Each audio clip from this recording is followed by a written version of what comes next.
The board will now come to order. Madam Clerk, please call the roll. Alderwoman Schweitzer. Alderman Oldenburg. Alderman Cone. Alderman Narayan. Alderman Devotie. Alderwoman Velasquez. Alderwoman Sanier. Alderwoman Cox-Antwi. Alderman Browning. Alderwoman Clark-Hubbard. Alderwoman Keys. Alderwoman Tyus. Alderwoman Boyd. Present. Alderman Aldrich. President Green. Present. Alderman Oldenburg. Alderman Narayan. Alderman Devotie. Alderwoman Velasquez.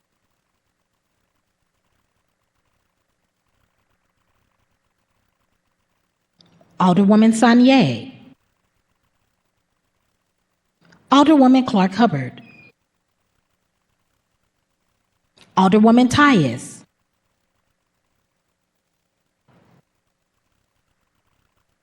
Alderman Devotie. 9 present. A quorum being present, we will dispense with line items 3 and 4. Is there any introduction of honored guests? Is there any introduction of honored guests? Alderwoman from the 11th.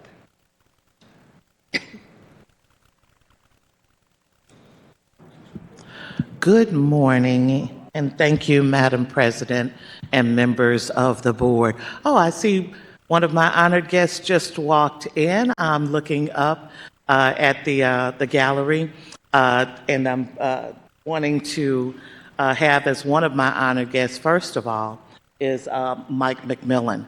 Mike McMillan is the President CEO of Urban League, and I am always in awe of the work that he and his team produce for our city.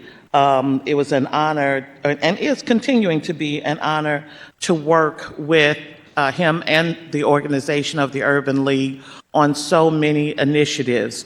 Earlier this week, I was able to join them for the Slow Down kickoff of this year's session or season of Slow Down St. Louis, reminding people that it is important that they slow down and save lives, save property, save heartache. So I just wanted to acknowledge him and the whole team over at Urban League.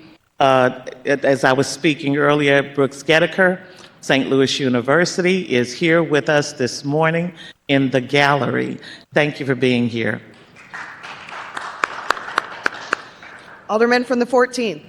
Thank you, Madam President, members of the board. Today, as my honored guest, I have Ms. Kendrick, who is an intern that will be interning with my office. She is from Harris Stowe in the back, as well as State Representative Marty Jo Murray from the 78th District, who represents part of the 14th. So if we can make them both feel welcome. And I was going to save it for the Alderwoman of the 7th, but the street's kind of blocked off, so people are still pulling in, and I'm sure she'll still say it. But I also want to have Ms. Chelsea Murda as my honored guest, who's a former legislative assistant of the 7th Ward, here with us today.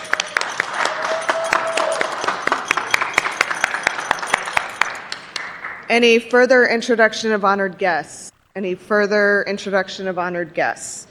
Seeing none, Alderwoman from the 10th, you're recognized on the approval of the minutes from Friday, March 13th, 2026. Thank you, Madam President, members of the board. I move that we approve the minutes from Friday, March 13th, 2026. Second. It's been moved by the Alderwoman from the 10th, seconded by the Alderwoman from the 11th, that we approve the minutes from Friday, March 13th, 2026. Is there any discussion? Seeing none, all those in favor signify by saying aye. Aye. Opposed? Motion carries. Report of city officials. Report of city officials can be found in A, B, C, and D of the agenda, and a copy has been placed in a Google Drive for your review. Dear members of the board, I have the pleasure to submit the following individuals for reappointment to the Holly Hills Special Business District. The reappointment of Nick Hartzler, serving as a real property owner within the district whose term will expire December 31st, 2029. I respectfully request your approval of these appointments. Sincerely, Kara Spencer, Mayor. Alderwoman from the 1st, you are recognized on Mayor Spencer's appointment to the Holly Hills Special Business District.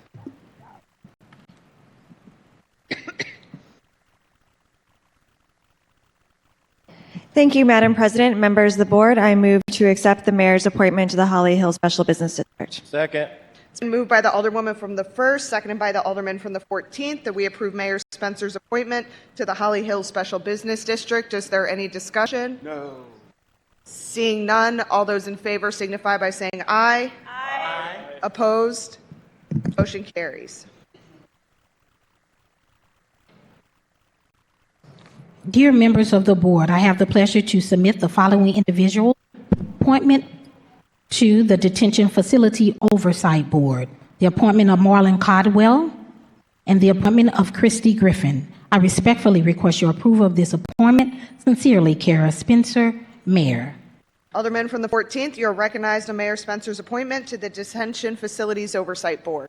Thank you, Madam President, members of the board. I move to approve the appointments for the Detention Facility Oversight Board. It's been moved by the Alderman from the 14th, seconded by the Alderwoman from the 10th, that we approve Mayor Spencer's appointments to the Detention Facilities Oversight Board. Is there any discussion? Seeing none, all those in favor signify by saying aye. Aye. Opposed? Motion carries. That is the extent. Does anyone wish to take any bills or resolutions off of any of our informal calendar? Anyone wish to take any bills or resolutions off of any of our informal calendars? Alderwoman from the 12th. I'm sorry, my hand went up accidentally. I was trying to click onto something else. Please forgive me. Okay. Seeing none, first reading of board bills. We have none. We can dispense with line item 12, reference to committee of board bills. We have none. Can dispense with line item 13, second reading report of standing committees. The following board bills were reported out of HUD's committee with a due pass recommendation. Board Bill number 113, introduced by Alderwoman Sanier, an ordinance amending ordinance number 70981, effective July 24th, 2019, by modifying the terms of real estate tax abatement. Board Bill number 138, introduced by Alderwoman Sanier, President Green, Alderman Cone, Alderwoman Schweitzer, Alderwoman Keys, Alderman Browning, Alderman Aldrich, and Alderwoman Clark Hubbard. An ordinance declaring moratorium until January 31st, 2031 on all approvals for non-municipal detention facilities proposed within the city of St. Louis, including the approval of building permits, special use permits, plan review, project plans, and development plans where the subject matter of the project is a proposed non-municipal detention facility. Board Bill number 163, introduced by Alderwoman Sanier and Alderwoman Velasquez. An ordinance approving the petition of owners of real property seeking the creation, extension, renewal, and establishment of the South Grand Community Improvement District, finding a public purpose for the creation, extension, renewal, and establishment of the South Grand Community Improvement District, and containing a severability clause and an emergency clause. Board Bill number 166, introduced by Alderman Aldrich, Alderwoman Clark Hubbard, and Alderwoman Keys, an ordinance approving a redevelopment plan dated September 23, 2025, for the Cass Avenue and I-44 area in the city of St. Louis. Board Bill number 169, introduced by Alderwoman Keys, an ordinance amending ordinance number 71830, effective June 1st, 2024, Exhibit 1 attached by modifying terms of real estate tax abatement. The following board bill was reported out of the Legislation and Rules Committee with a due pass recommendation. Board Bill number 165, Committee Substitute, introduced by Alderman Aldrich and President Green, an ordinance to standardize the current authority of city departments prepaying qualifying expenses from qualifying organizations who are under contract with the City of St. Louis to provide the City of St. Louis a product or service by requiring that minimum documentation is received and by installing a cap on the prepayments allowed to be given. The following board bill was reported out of the Special Committee on Reducing Red Tape with a due pass recommendation. Board Bill Number 152, Committee Substitute as amended, introduced by Alderman Aldrich and President Green, an ordinance which amends certain sections of Chapter 8 of the St. Louis Revised Code to streamline mobile food vendor operations. The following board bill was reported out of Public Infrastructure and Utilities Committee with a due pass recommendation. Board Bill Number 149, introduced by Alderwoman Boyd, Alderman Browning, Alderwoman Cox-Antwi, and Alderwoman Clark-Hubbard, an ordinance authorizing the honorary street name Reverend Alfred Gainey Jr. Way, pursuant to Ordinance Number 68937, which shall begin at the intersection of Astra Avenue and Riverview Boulevard and run north on Astra Avenue to the first intersection of Astra Avenue and Vivian Avenue. Board Bill Number 175, introduced by Alderman Aldrich, an ordinance authorizing and directing the mayor and the comptroller of the City of St. Louis to execute 2 utility easements, which shall give, grant, extend, and confer on Union Electric Company doing business as Ameren, Missouri, its grantees, successors, and assigns the right to construct, operate, use, maintain, repair, renew, and/or remove electrical power lines of underground and or above ground facilities and equipment on the land described in such easements and containing an emergency clause. That is the extent of second reading and report of standing committees. Alderwoman from the 10th, you are recognized on the motion to suspend the rules for the purposes of moving Board Bills 138, 163, and 149 to the perfection consent calendar. Thank you, Madam President. Members of the board, I move that we suspend the rules for the purposes of moving Board Bills 138, 163, and 149 to the perfection consent calendar. It's been moved by the Alderwoman from the 10th, seconded by the Alderwoman from the 7th, that we suspend the rules to move Board Bills 1.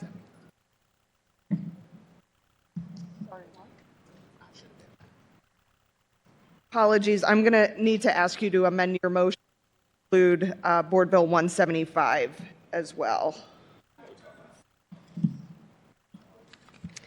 I withdraw my motion and now enter the motion to move Board Bills for the purposes of suspending the rules to move Board Bills 138, 163, 149, and 175. It's been moved by the Alderwoman from the 10th, seconded by the Alderwoman from the 7th, that we suspend the rules for the purposes of moving Board Bills 138, 163, 149, and 175 to the perfection consent calendar. This is a non-debatable motion. Madam Clerk, please call the roll. Alderwoman Schweitzer. Aye. Alderman Oldenburg. Aye. Alderman Cone. Aye. Alderman Narayan. Yes. Alderman Devote. Aye. Alderwoman Velasquez. Alderwoman Sanier. Alderwoman Cox-Antwi. Alderman Browning. Aye. Alderwoman Clark-Hubbard. Aye. Alderwoman Keys. Aye. Alderwoman Tyus. No. Alderwoman Boyd. Aye. Alderman Aldrich. President Green. Aye. Alderman Narayan. No. 13 aye votes, 2 noes. By your vote, you sustain the motion from the Alderwoman from the 10th. Madam Clerk, if you could please place Board Bills 138, 163, 149, and 175 at the end of the perfection consent calendar. So noted. Alderwoman from the 12th. All right, please do. At appropriate time, I would like Board Bill 138 taken off of the perfection consent calendar and placed on perfection calendar. Madam Clerk, if you could please make note of that. So noted.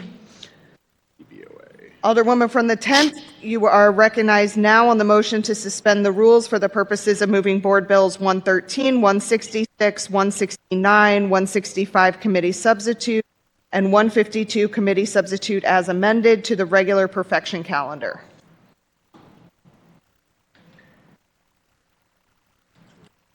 Thank you, Madam President. Members of the board, I move that we suspend the rules for the purposes of moving Board Bills 113, 166, 169, 165 committee sub, and 152 committee sub as amended to the regular perfection calendar.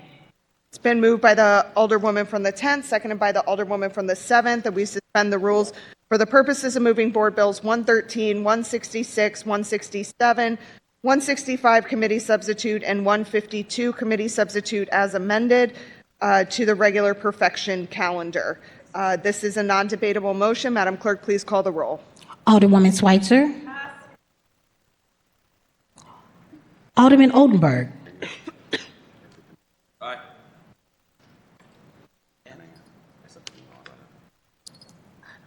Alderman Cone. Aye. Alderman Narayan.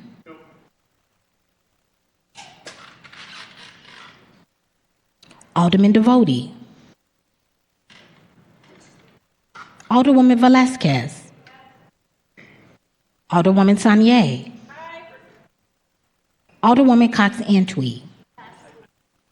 Alderman Browning.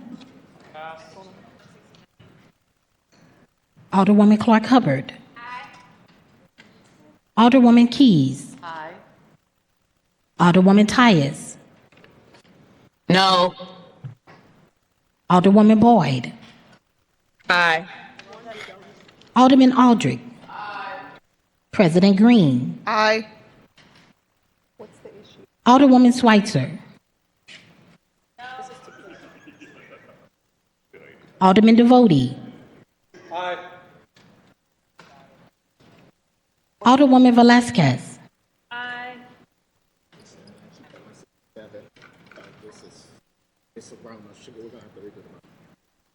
said 167? She said 167. Oh. You said the wrong bill number that's not on. I Should have didn't. been, it should have been 169. Well, who said that? Who called that number? That was me. That wasn't me. I didn't just call the number. Shameen just called. I didn't call the number. That was Shameen. She just said I was. If it's 167.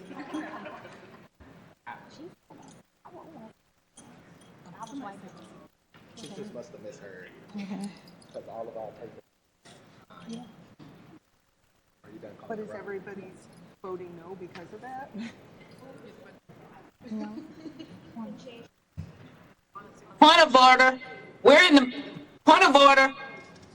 Yeah, she got to finish the vote. Point of order. Alderwoman from the 12th, can you please state your point of order? We are in the middle of a vote. So whatever is going on, we need to finish that vote, and then we have to figure it out. We cannot stop in the middle of a vote and figure out what happened. Correct. There was a little bit of confusion on one of the board bill numbers that was called, but we are finishing the vote now. Alderwoman Schweitzer. Aye. Aye. 11 aye votes, 2 noes. By your vote, you sustain the motion from the Alderwoman from the 10th. Madam Clerk, if you could please place the aforementioned bills at the end of the regular perfection calendar. So noted. Report of special committees.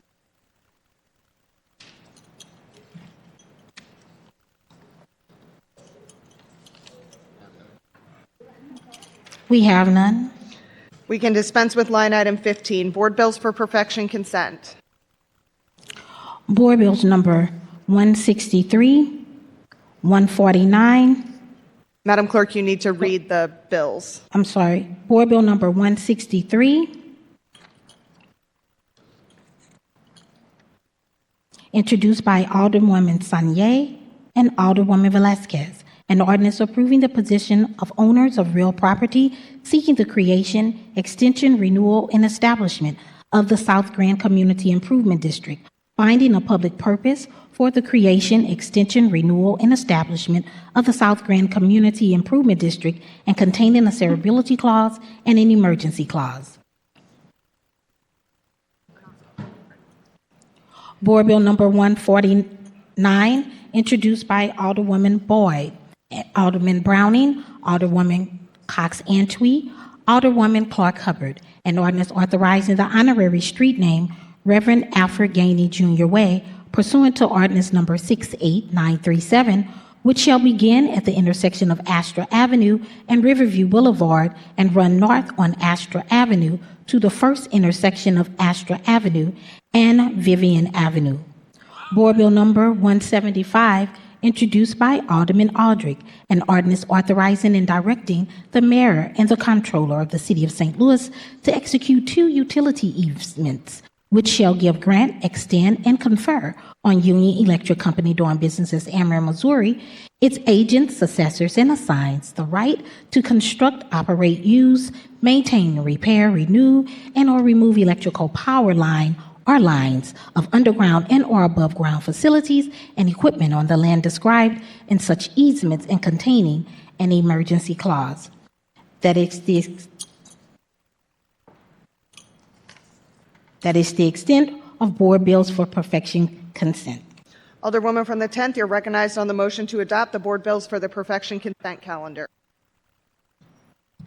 Thank you, Madam President. Members of the board, I move that we adopt the board bills for perfection consent calendar. Second.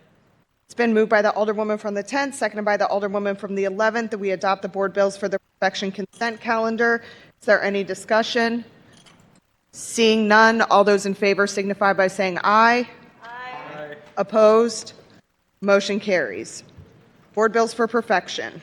Board Bill number 168, introduced by Alderman Aldrich, Alderwoman Cox-Antwi, Alderwoman Clark Hubbard, an ordinance approving the petition amending the boundaries of the soccer stadium community improvement district, making certain finding relating thereto, including that the redevelopment area described therein is a blighted area, and authorizing and directing the taking of other actions and approval and execution of other documents as are necessary or desirable to carry out and comply with the intent hereof. Alderman from the 14th, you are recognized on the perfection of Board Bill 168. Thank you, Madam President. Members of the board, to perfect Board Bill 168. It's been moved by the Alderman from the 14th, seconded by the Alderwoman from the 7th, that we perfect Board Bill 168. Alderman, you may proceed. Thank you, Madam President, members of the board. Board Bill 168 is an existing SID that already exists over there by the MLS soccer stadium. This is just amending it and extending some of the boundaries to the Alo Plaza. This was heard in HUD's committee. It came out unanimous. They need to extend the areas. It was kind of left out when they first did the SID. This will just be able to give them the ability. One of the great things they already do is they do a lot of maintenance of Alo Plaza. So this is just making sure that that part of the SID is included within the work that they're already doing. And with that, I'll open up for any. Any further discussion? Any further discussion? Seeing none, it's been moved by the Alderman from the 14th, seconded by the Alderwoman from the 7th, that we perfect Board Bill 168. All those in favor signify by saying aye. Aye. Opposed? Motion carries. Board Bill number 151, introduced by Alderman Aldrich, President Green, Alderman Oldenburg, Alderman Ryan, Alderwoman Sanye, Alderwoman Velasquez, and Alderwoman Clark Hubbard, an ordinance to amend the public nuisance ordinance by repealing certain sections and adding new ones to create a nuisance review board. Alderman from the 14th, you are recognized on the perfection of Board Bill 151. Thank you, Madam President, members of the board. I move to perfect Board Bill 151. It's been moved by the Alderman from the 14th, seconded by the Alderwoman from the 7th, that we perfect Board Bill 151. Alderman, you may proceed. Thank you, Madam President, members of the board. Board Bill 151 is a board bill that, in conjunction, worked with the Alderman of the 2nd on, as well as our nuisance property, Ms. Mia Woods. We also had the building division at the table. But towards last year, we was trying to figure out how do we make the nuisance property the nuisance ordinance a little bit stronger, but also make sure that there's kind of a public, transparent process. So what this board would do, it would establish a 7-person member board. On page 3 of 9, it breaks down those individuals. The board shall consist of 3 members from the city department, which could be a representative from the building division or their designee, somebody from the health department or public health or their designee, a licensed Missouri person from the municipal or administration and law, and then made up of 4 members of the public. Again, this would allow residents to be able to collect signatures if they feel that a nuisance or a property is a nuisance. One of the issues that we were struggling with within my ward was the easy vape, and just I think some similar in the Alderman of the second ward was like these vape shops. So we came together to figure out what can we ultimately do to hold these properties as well as residents more accountable. This board will, if somebody would want to take their opinion to the nuisance board, they would have to get signatures of a 350 feet radius of where that location is. We took the same language of what we already do with like plat and petition, or what we do with our excise department. So residents could be able to collect signatures to then kind of trigger a hearing for the nuisance board to review to see if it was a nuisance. This is something when we look at our Board of Adjustments and conditional use, those meetings are public meetings. Unfortunately, when it comes to nuisance properties, a lot of times those meetings are not public. So residents do not know after they have reached out to the nuisance department if their nuisance complaint is actually moving. During that process of collecting the signatures, the nuisance board will then review any evidence that has been provided that would make this property a nuisance. It would also allow residents to come in to have their voice heard on it, just like we do with conditional use or Board of Adjustment. And then the nuisance board will make a recommendation of how to abate the property. Once that recommendation is made, it still go to the city council office to have the final decision. Just like now, if a property is considered a nuisance, an individual who has been deemed a nuisance, they still have kind of due process where they can kind of push back on what they believe is considered a nuisance. So that isn't a final determination, but it allows, ultimately this board allows for a community aspect process for residents to be able to collect signatures to figure out how to abate those nuisance and for a public hearing to be had on the potential nuisance. Again, I do want to thank Ms. Mia Woods and members of the mayor's office who was in these conversations, members of the building division, to kind of bring this new process that would allow some transparency in our nuisance process and hopefully allow for actual abatement to happen when properties are considered a nuisance. And with that, I would open up to any questions from committee members. Alderwoman from the 12th. Madam President, members of the board, if the Alderman from the 14th would yield. The Alderman from the 14th yields questioning from the Alderwoman from the 12th. Yes, ma'am. Alderwoman, you may proceed. Thank you, Madam President, members of the board. Thank you, Alderman, Thank for you. yielding. First of all, I have mixed feelings about this because the reason our nuisance laws don't work as it currently is written is not because they don't have power, because one of the powers gives the director of public safety, if they have reasonable belief that something is a nuisance, to close it down. They just never have, because the city councilor's office falsely asserted that we had to have so many calls to citizen service and to the police. No place in that legislation does it say that. And I have on many occasions challenged them, show me where it says it. And they can't say it because it doesn't say that. Okay. And so that is just something that they have decided to gather power. But that's not what we, the Board of Aldermen, said about who had the power. It wasn't the city councilor's office. The power lies within the public safety director, who has reasonable reason to believe that there is a nuisance. And so some of the things that make perfectly good sense, that's reasonable belief, is if you're having to put police cameras by a place over and over again, if you're having shooting, actually, if you have murders inside of the buildings, these are all the things that if you start driving around the neighborhood, you can always tell where my nuisances are because the people leave them. That means that the people actually move out of their houses and move away from it. You'll start to see burned down buildings because then people come in and burn the buildings up. Half of the time it's the nuisance. So these are all things that are very easy to identify Yes, ma'am. as a reason belief, especially the shooting. But the public safety directors always shied away from that. In fact, one of them, when I pushed this person enough, said, "I'm out of here, Sharon." I don't believe that the city councilor is a good place to give the last thoughts to what should be a public nuisance. When I was complaining over these years about certain nuisances, and I kept saying they don't do them in North St. Louis. They said, "Oh, yes, we do." So I asked them to send me, at that time, the last 5 years of what was public nuisances that had been closed down in the city. And what came out, and they weren't looking for what I really was looking for. So what came out of that is in North St. Louis, in 5 years, only 5 places have been closed down. All over the rest of the city, they found nuisances, but they could not find them in North St. Louis, even though there were shootings, people had moved away and everything. So that was irritating to me. And the person who was charged to North St. Louis would argue, "Well, we don't have enough people calling in." Asking people who are victimized by nuisances in their community to sign petitions or to call in is to put them at risk a lot of times. And so they are frightened to do that. Much as this, we don't want to admit it. When we talk about that thin blue line with the police, it is because the police will not tell on one another often because there is a threat and a silent threat that their partners won't back them up. And it's not so silent because police have told me that. Well, if we do that, then our partners won't back us up or we won't have cover. Well, just think if you're Mrs. Jones and you live next door to a drug house.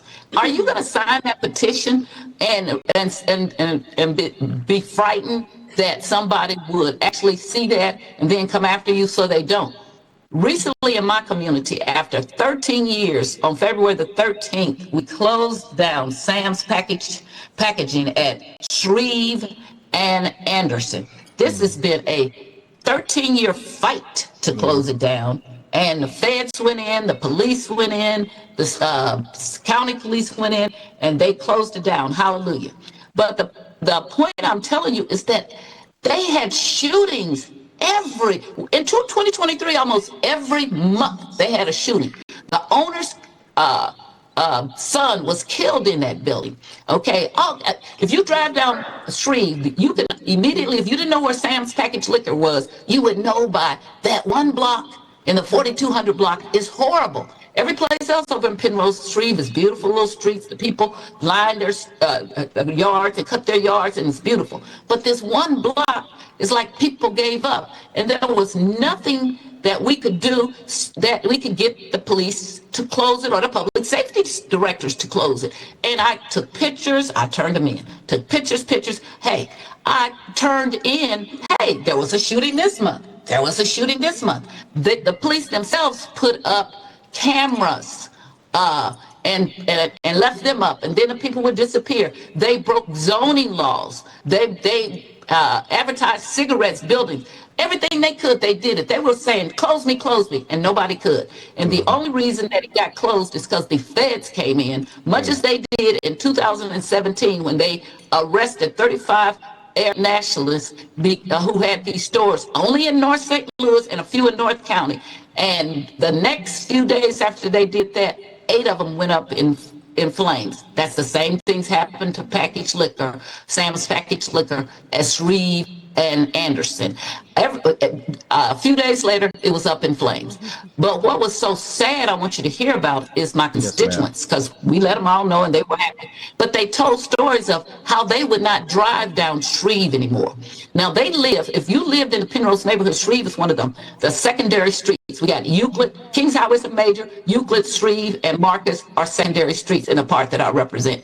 And the people who would live on Lee and Shreve would tell me, we drive right down Lee, go to Marcus, make a left, go back up Carter, and then so we don't have to go by that store. People said, I haven't been in that store for years, or I don't even go that way. So it made me really sad to hear this for the last couple of weeks about, and I even mailed out, because part of this of Penrose, when I was racially gerrymandered illegally, they gave it to the 21st Ward. So I didn't have it anymore. And I didn't have Shreve, most of it.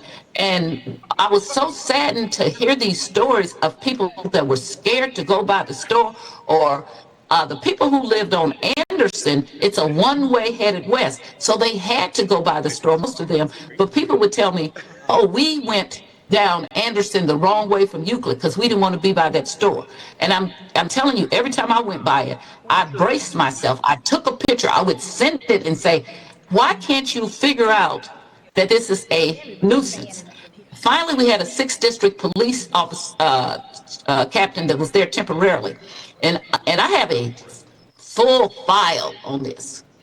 And he wrote me and said, Alderwoman, I'm probably going to get in trouble for this, but everything you've been saying is true. That should have been closed down a long time ago. The LRA properties that you've been requesting should have been closed down a long time ago or tore down.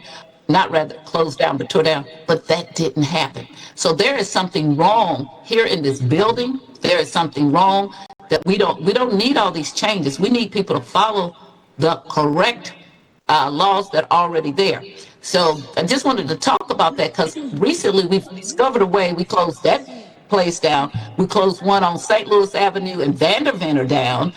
So we discovered a way to do it. And I'm nervous because I don't want anybody to get in the way of what we're doing now because we got about 4 more that we're going to close down. Yes, but ma'am. the fact that people think that it's okay to be in North St. Louis because a person who was assigned to us from the city council's office, she is no longer there.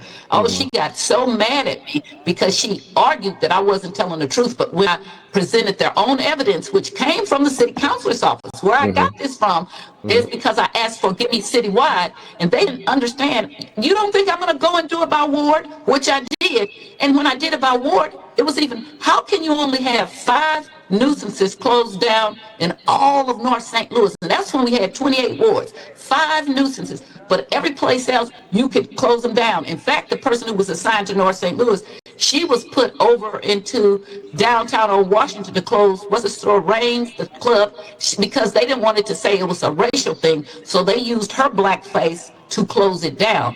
The problem is in our building with people who are not doing their jobs. I understand what you guys are trying to do, Yes, ma'am. but there's a lot of power that is not being used, okay? And we also do not define negligence. I already have been working on something. Nuisances, how can we not define nuisance as gunfire? If you have one incident of gunfire, you ought to be put on notice. 2 or 3, 2, you should have your liquor license taken.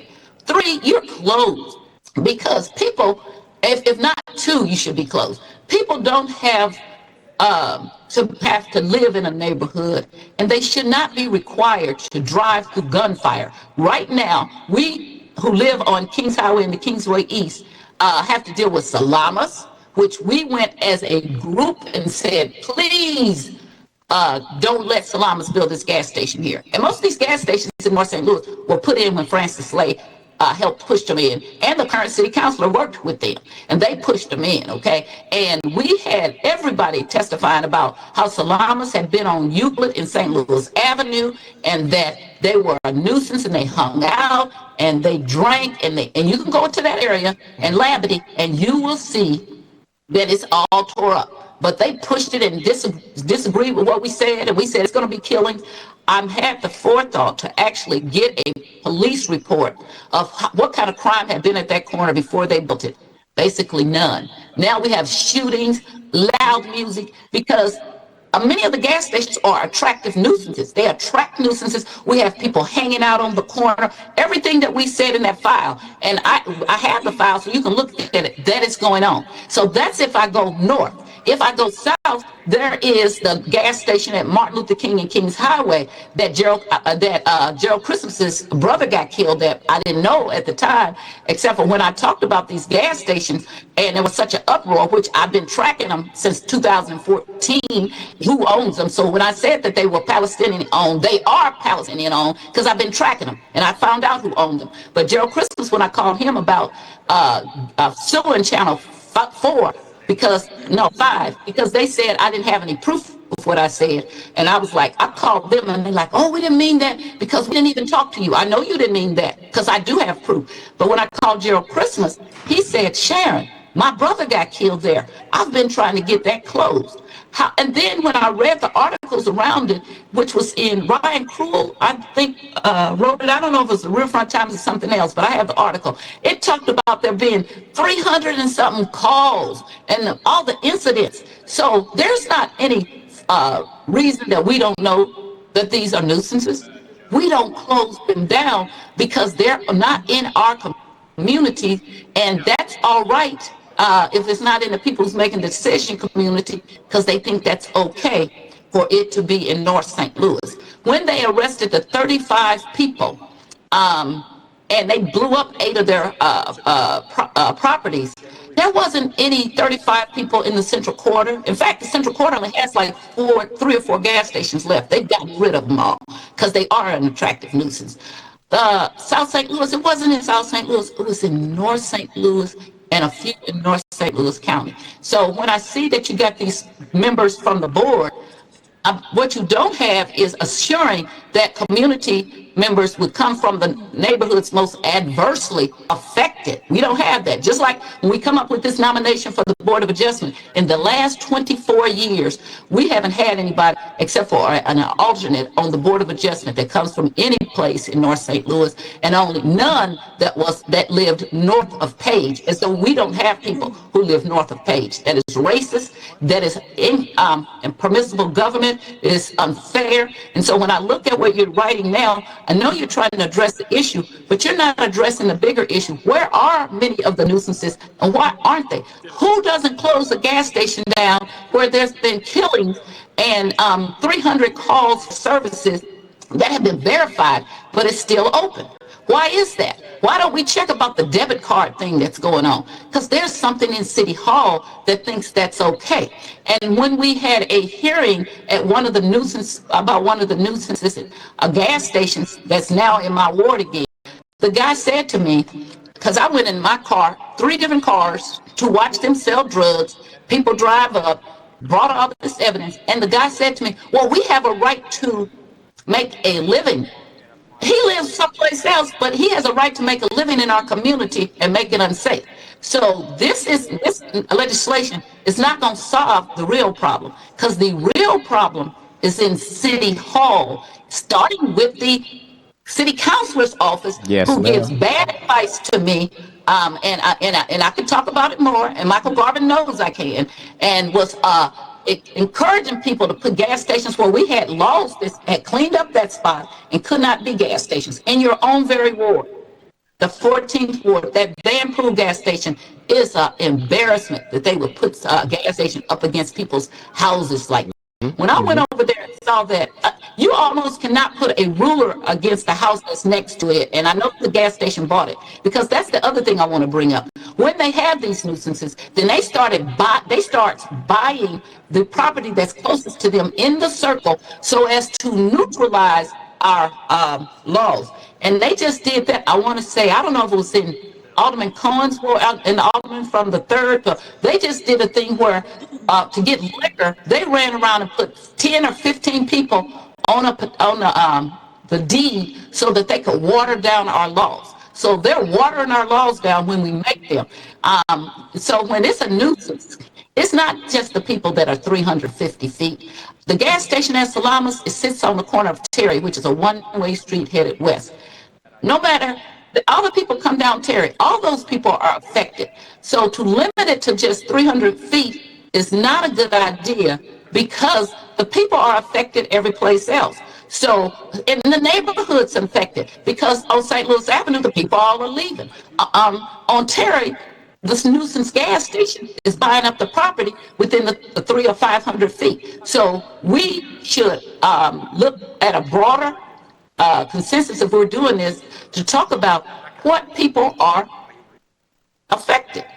If you have to come down my one-way street to get to a nuisance gas station, and I live at the 500 feet or 700 feet, but I'm on that street, and they're driving down the street, boom, boom, MF, boom, boom, and that gas station is open all night because the Board of Adjustment put it there against the wishes of our community, which many of us came out, and the nuisance people hire people in our community that are the nuisance nuisances that hang out and bring them and say, well, look, these are black people who want it. They don't own anything. They don't care what happens there. They're the people drinking on the corner.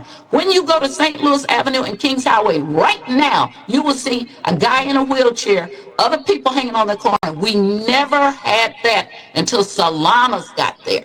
And they pushed that through, and Michael Garvin was part of it. And so was Francis Slate and others. And Michael was back in the background advising them, we're not getting rid of nuisances where they need to get rid of. And yes, I don't want them to be in the first or second or fourth, but I don't want them to be over in North St. Louis in abundance. And just to even look at the gas stations in North St. Louis, for us to have what you say is such a low population, the number of gas stations we have in North St. Louis compared to the population is ridiculous. When I tell you, if you live in the Central Quarter, you can go to Kings Highway in Manchester on the edge and go to the gas station. You can go to Kings Highway in Delmar, which was really counted in North St. Louis because it's on the north side.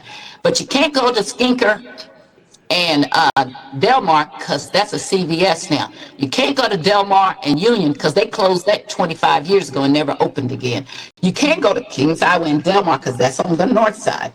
You can't go down, and I'm glad that Laura closed it, to Olive and right by the Harris Stowe. You can't go there anymore because that's gone. So you'd have very little places. You can't go to Boyle and Lindell, but when you go there, you can't buy liquor. You can't buy. I think you can't buy tickets to win the lottery because they don't allow such things. They also made them put a brick wall up so that they would not bother the residents and they could be in the alley. So if they do let them, and the only reason they let them come back because they were already there and they just rebuilt, but they all these conditions. And when Jimmy Edwards worked for Lyda Cruson, and he was the director of public safety, and I took this all to him, he sat on many of the hearings and said, Sharon, everything you said is correct.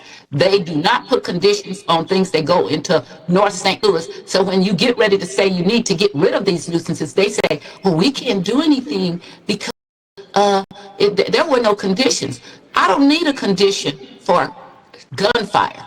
We shouldn't have to say that. That's just like, if somebody gets their head blown off, then we will hear it. One of the people who did support the Salamas on August the 8th, we had a gunfire there. She's calling me, she's screaming and hollering. She said, Alderwoman, everything you said was the truth. We should have listened to your leadership. Now she's mad as hell. But she was one of the people who supported it because she lives up in Kingside Condominium where it's closed and private. So, but she forgot she had to drive through that corner.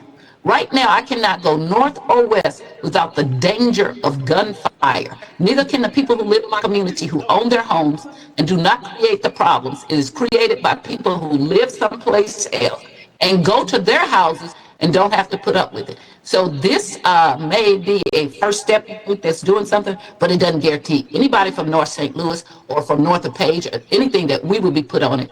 And the thing that has happened for the last 20 years, 24, 28 years, has been that Francis Slate started the agenda of not putting people on these boards and commissions that were important, that lived north of Page. Lyda kind of went along, although I won't give Lyda Cruson, she did have looked into it and said, oh my God, I have the book that she had our former clerk lawyer do, and they had to admit I wasn't lying, that this was what's going on. So they did start trying to change it with the Forestry Commission and some other things, Forest Park Commission. But then Tashara Jones tripled down and wouldn't do anything that wasn't Francis Slate. So she left all those people that we're replacing today have been on the Board of Adjustment for 20 some odd years, and not a one of them lives north of Page. One is my personal friend. I'm not voting for it because we do not make sure that the people who are the most affected sit at the table. That is the problem, Alderman, that I have with this legislation. There's nothing. It just says we can have people who are from the city, but it doesn't guarantee that the people who are most affected would be part of the decision making or sit at the table or tell us what they're doing. I do applaud that it's going to be open, but if it goes back to the city council's office, I'm definitely opposed to that because they have been part of the problems over the last several years and why we have all these gas stations that are nuisances in our community, why we have this hair store at in the Board of Adjustment and Zoning, why we have a hair store that's so big that the people park on the sidewalk and they have 20 um, different poses of models and hair all sticking out, and it's so disrespectful of Martin Luther King and all these flags and everything. All of this is nuisances that I get calls about all the time, and people say, oh, we can't do anything about it. Yes, you can. We can close these things down, but we have to have better laws about when they should be closed, not just set up a commission saying, well, we're going to have a hearing and we're going to limit it to 350 or even if we said 500 feet. How are you going to limit that when my house is being negatively affected? But I can't sign that petition, even though you're driving down my street to get to the gas station, or you're driving down my street to get to other nuisances in the community. But because I'm not within 350 feet, I can't sign a petition. I think that's wrong, and I think we need to revisit that. And we need to revisit it for liquor and everything else because they do. The people who are doing that, they play our laws. They go around our laws. We have a thing about for the liquor. So they put if they have a corner store, they'll put their address on St. Louis Avenue or on Kings Highway so that they don't have to deal with the people who live on Terry. There's a lot of places where people know how to go around these laws. So ultimately, the person who is the director of public safety ought to stand up when it's a gunfire. There should never be a second gunfire without the public safety director issuing some kind of letter saying, hey, you got gunfire over there. This is not going to be tolerated. We do that with swimming pools. We call swimming pools attractive nuisances. And it's not that the swimming pool is anything wrong, but children are attracted to it and drown in it. So we require gates, fences, covers, all of this stuff. And if you don't do that, that can make you dig up your swimming pool or fill it in. We ought to be able to do the same thing with these nuisance places. If they're nuisance, and whether it's a house or a business, there ought to be a limit on how many times we can call the police, and it is. We just don't do anything about it. How many times we can put a police camera up and not depend on the people who live right next to it to report that it's a problem because they're scared to do it. They are scared to do it. They are frightened. They are frightened something is going to happen to them. So I'm not going to support it, not because I don't think you're trying to address it, but I don't think that 300 feet is correct. I also don't think that 300 or 350 feet, not mandating that people from all parts. In fact, it should be more people in North St. Louis, north of Page, because that's where all the gas stations are. I just told you the whole Central West End got through it. But when you come to North St. Louis, there's one at Kings Highway in Delmar, Kings Highway in Hodemont, Kings Highway in Martin Luther King, Kings Highway in St. Louis Avenue, and the only black gas station that's left in the city of St. Louis in a black neighborhood is Kings Highway and Natural Bridge. And guess what? He doesn't have gunfire at his place. That's so interesting. But all those other ones I tell you about, they have gunfire, but he does not. When I got in office, there were 6 black gas stations. They have all been closed down.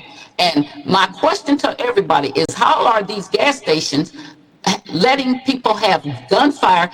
The police doing that? Why is City Hall doing that and they are open? So we want to do something really well. Let's close them down. Let's do what we did with Sam's Package Liquor. Let's do what we did with the gas station over on Vanderveer between Method and St. Louis Avenue. That was horrendous. Let's do what we're getting ready to do with 2 other locations. And it's not going to be with this legislation. It's because we figured out a way to do it. And let's figure out a way, the same way that we closed lanes over on Washington and the things in South St. Louis and downtown. Let's figure that out for North St. Louis. And until we can do that, this is not a good piece of legislation. I will be voting no.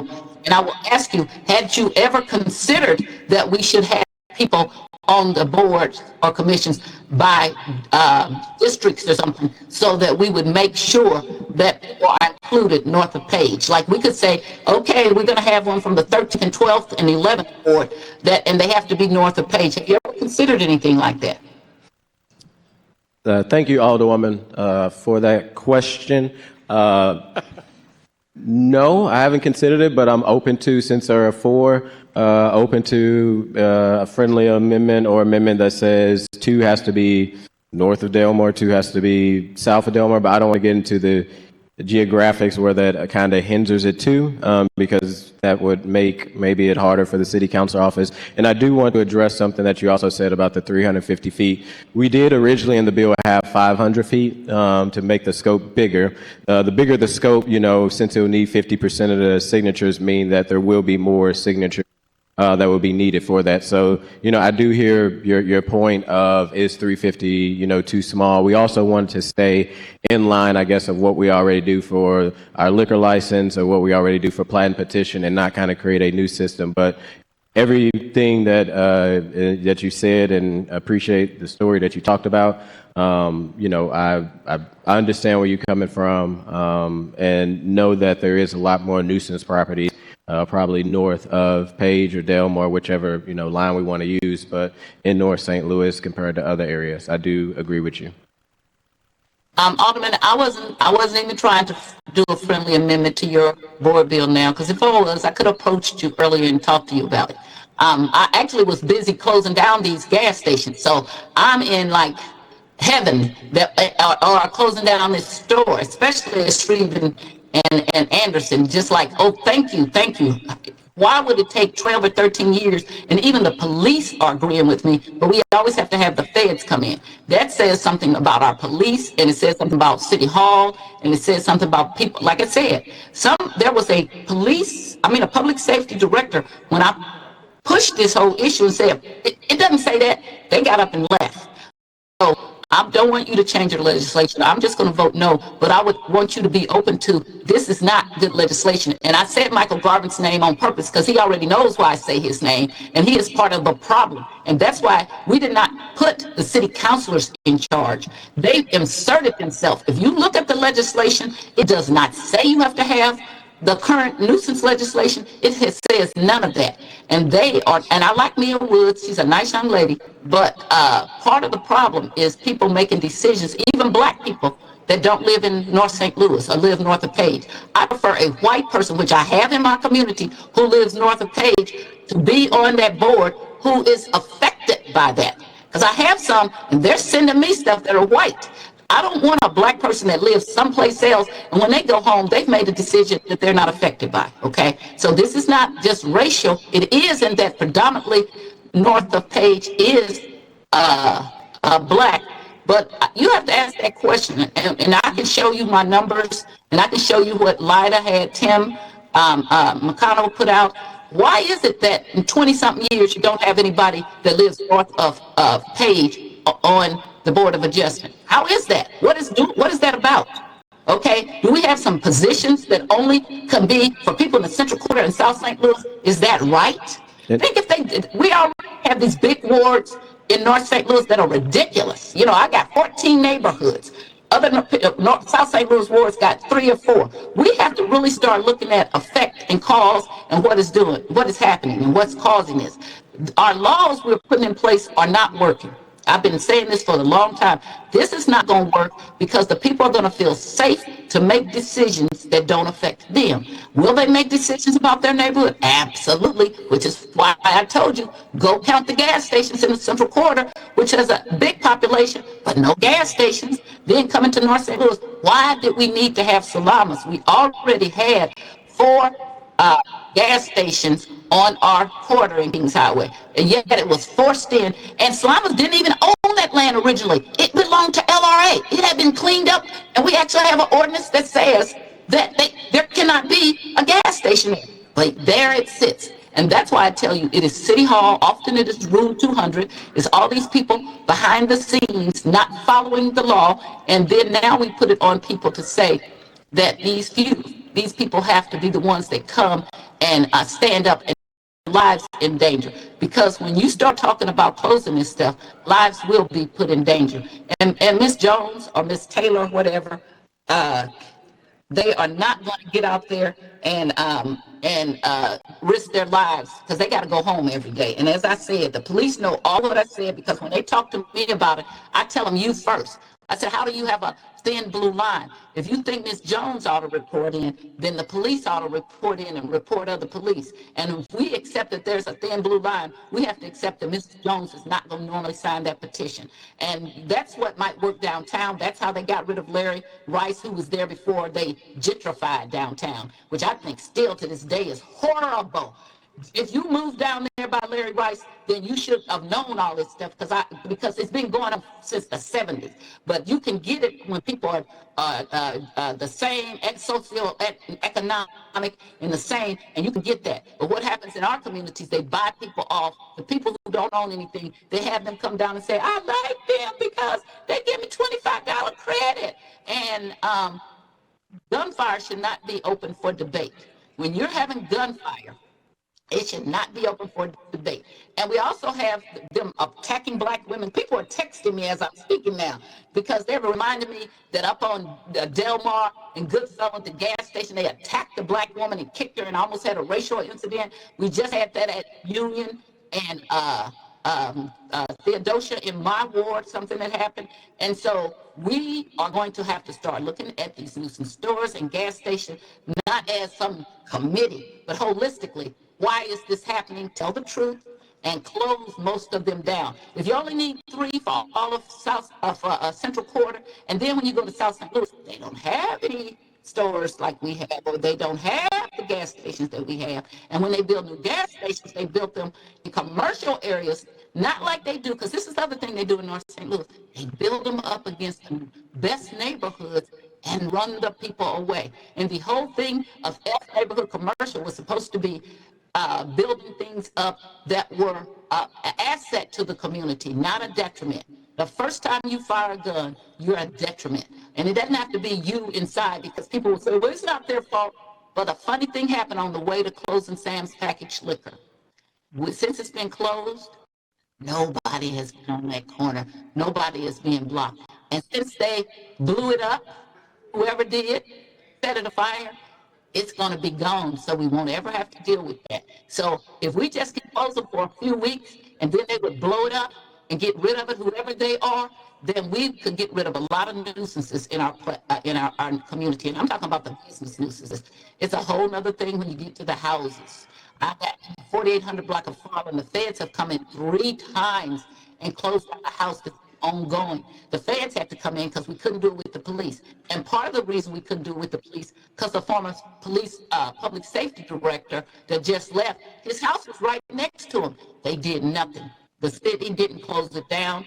It wasn't enough for them to know that the feds had come and closed it down, but the city council and anybody else did nothing. You write letters, so I have no faith in them, Michael Garvin or anybody else that's doing it. I do not have faith in them, because how can you have on a residential street 3 feds, federal raids at the same place next to the public safety director's house? He don't live there, but it's one of his rental properties, and nothing happens. Shout out to the 6th District Captain, because Captain K, he is great at coming in and trying to do stuff. So it's no disparagement on him. He is a great captain in the 6th for trying to get things done. But it's in City Hall that we have a problem. And giving the solution to the City Council's office is going to me heighten the problem, not correct it. And for that reason, I thank you, Alderman, because I will be talking to you later. For that reason, I will not be voting for it, because I think it's going to make it worse. And right now, I'm just trying to get rid of as many as I can with the way we found it before this new law goes into effect and everybody starts to say how great it is. Like when people get up and say, oh, and Covenant House is the only one. Covenant House has had 95 complaints. Not a one of them from me, even though I live across the street, because the seniors that live there, we think that the homeless have more rights than the seniors that live next to it, who are scared to come out of their house. And the kids themselves saying, people hate us in the neighborhood because we break in their houses. Had a conversation with me. We break in their houses and we do, we get high and we have sex, so they hate us here. They do. So why are you still here? That used to be a school that closed at 3 o'clock. So why is Covenant House? And not to say that we don't need a Covenant House, but it doesn't need to be up against people's houses. So the people who actually pay the taxes and been there before, these are seniors. So the People who are homeless, and they're homeless young people, men, have a right more than the seniors that live next door to that. That's crazy. We do not understand that we are running people out of the city of St. Louis, mostly middle and working income, and we're just got this whole agenda about how we're going to help people. But you don't have to have them up in the middle of a neighborhood destroying the neighborhood. And you can come right about Covenant House also, and you see where the kids set fire to the buildings, they got graffiti, all of that attributed to the kids at Covenant House, how catch them smoking drugs and doing drugs on the corner, but nobody says anything about let's close it. It shouldn't have been there in the first place. We used to have Echoes Children Home. Echoes Children Home is now the home of a charter school. We should have left that. We did not have the problems. We had people who had, we had a campus, they had a school, they could spread out, they weren't, weren't up against people's houses, but now the charter school is there, and we got the Covenant House in a little place, but it's too small, and you shouldn't have that many young boys anyway, that age, because they cause all kind of havoc, and everybody who's saying how great it is, put your house back there. Don't come and sleep on occasion. Say we had a sleep in. Nobody cares about your sleep in. Do you care about the sickness? Would you want your mom, your dad, and all the people who bought and had to fight restricted covenants to live there, and all kind of zoning so that they could live there, live out their days in their 80s and 90s, calling and complaining all the time because they are being tortured with this nuisance property that everybody thinks is okay to be there because it's not by their house. So again, I don't think this is going to do anything for the real problems in North St. Louis. And I'm looking at Alderwoman Boyd's name, and everybody knows about that store up on West Florissant in her ward. When you start tracking down all those gas stations and stuff, they all are connected to that store, which is connected to the gentleman that got removed from our Board of Aldermen.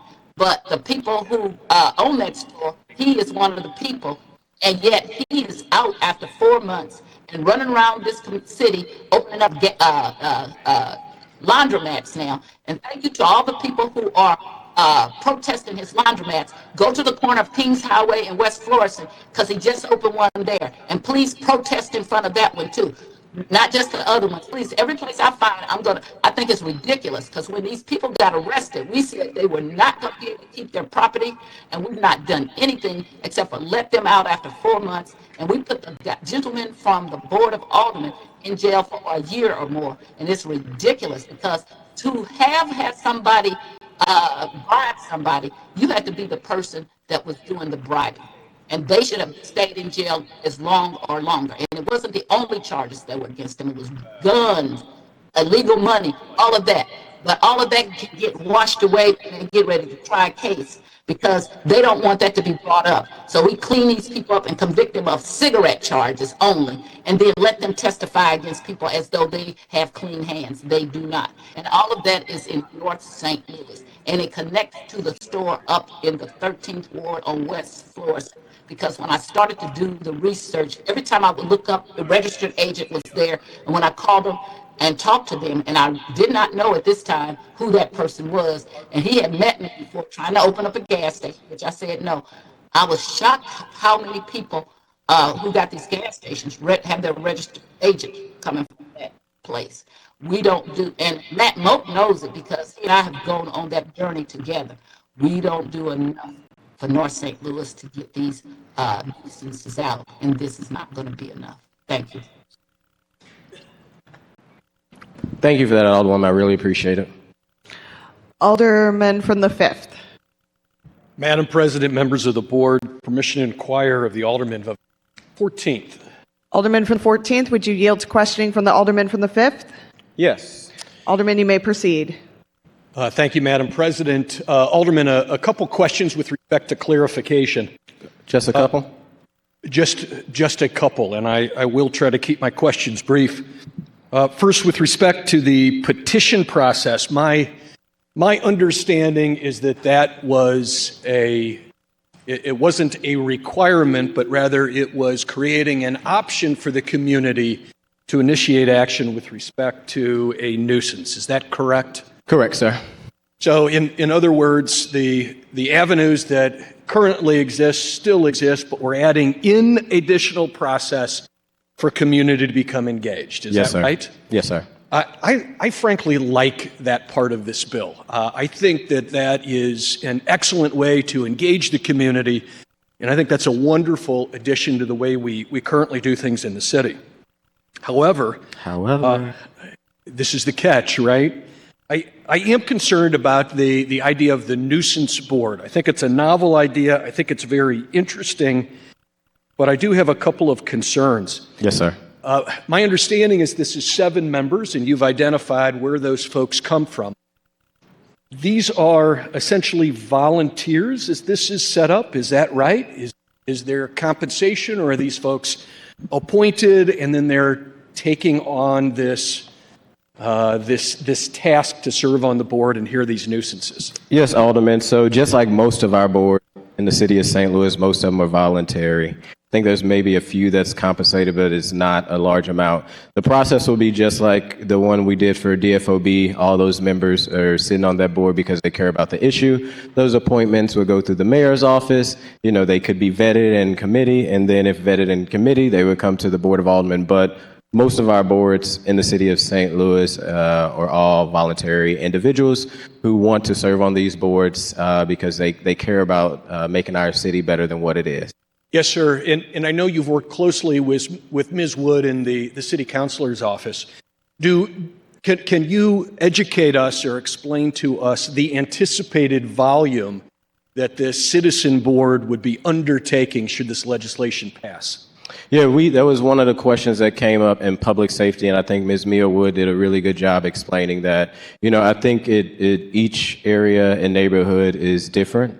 It just all depends on where nuisances are. We do not expect a large volume of petitions being signed or brought to this board, but we do expect that this process would create, as you mentioned, a community process so that residents can buy in, but we're not expecting that the board will be meeting on like a monthly basis because there is such a high volume of signatures being collected. So as I understand it right now, we have 2 chapters that set out or provide various responsibilities to city departments to deal with nuisances. Chapter 1542, and you mentioned this, provides certain responsibilities to the Board of Public Safety. It talks in terms of may take action. It's actually not mandatory, which I think is one of the issues. Maybe that's what the Alderwoman from the 12th was referencing, the idea that there isn't a requirement for BPS to take action. And then second, Chapter 1158, which provides certain responsibilities on the health commissioner. Is it your thought that should this legislation pass, that it would serve, that is, this nuisance board would serve to supplant or replace these 2 provisions or these 2 ways that we currently deal with nuisances as set forth in chapters 1542 and 1158? No, and I know that, Alderman, I believe you and Alderwoman Boyd is working on a bigger overhaul of the nuisance chapter. I look at this as being kind of part of it where there is recommendations that can come from this board and community that can go to the corrective body to be able to deem these properties a nuisance or not, but not to replace them. So in my mind, that's the problem. That's the problem. And the problem is that right now there seems to be a lack of direction. In other words, accountability. The idea that there's a nuisance and a citizen, a public official, a city department knows which line of sight to go. And so I think one of the problems with this is we are creating now a third wheel, and which I think potentially could lead to additional problems with respect to accountability. In other words, who's responsible for following up with a particular matter? Is it BPS? Is it the health commissioner? Or is it this new board that this legislation tends to create? Maybe I missed it, but could you point to me within this legislation how one would determine where a particular issue goes for handling? So the BPS, or the Board of Public Safety, will be the body that is over the nuisance board. So they would be kind of that body that is in charge of supporting it, just like any other commission. They would be the board that's supporting it. All testimonies, I think some of that may be addressed to you on page 6 of 9, kind of just talking about the hearing process. And then from that hearing, any written facts or information that come from that will then go to the city councilor's office, where the city councilor will make that determination. And this is one of the concerns I do share with the Alderwoman from the 12th with respect to may take action. And in my mind, that's one of our problems as we have it today, is we have the use of the language may. May is in chapter 1542. We're talking about the city councilor may take action. Again, I think one of my issues is this doesn't correct the problem that exists today, which is shall. It doesn't compel or otherwise force any particular body or office to take action. And in my mind, that leads to some of the frustration at the Alderwoman from the 12th. And maybe I'm speaking on her behalf, and I apologize. But it adds to that frustration because there's no mandatory action. Yeah, and I think if I can add to it, in this one it does say may. I think in our current code it says may. The reason we left may in this is because we didn't want it to be, if the board make a recommendation, it shall take action. It still goes to the city council, and I agree with her that there are some concerns with our current city councilor, which I will address in a previous or another piece of legislation. But we kept that may language so that the bodies that know the best can take those decisions. But I'm believing you will probably clean all that up next session and put shall for all those. Well, I appreciate your trust. I truly do. Part of my review, I took a look at the fiscal note, and I noticed that despite the creation of this additional layer or additional process, there doesn't seem to be, at least that I could tell, any consideration with respect to staffing needs or any costs with respect to implementing these changes or any, again, the idea of what is the operational workload that's in place. Those three questions seem to be items that we didn't have answers to because of how this legislation is drafted, which didn't permit the creation of a fiscal note. To what extent are you concerned that we are considering legislation that mandates action without necessary funding to then support the adequate implementation of this legislation? Aren't we doing that thing that we criticize all of the time, which is telling somebody what to do without giving them the funds or the personnel to get the job appropriately? Yeah, and I would, reference you back to listening to that committee hearing in public safety where Mia brought up that she don't believe this would be a huge constraint on the city councilor office to have somebody from BPS to actually, once there are hearings on this, to have somebody sit in on those hearings, or for STL TV, what they currently do, to record these hearings, just like BPS or Board of Adjustments is recorded, conditional use and others. So we didn't believe that there would be additional funding needed for this board that would be added. I thank you for your patience. Thank you, Alderman. Any further discussion? Any further discussion? Alderwoman from the 12th.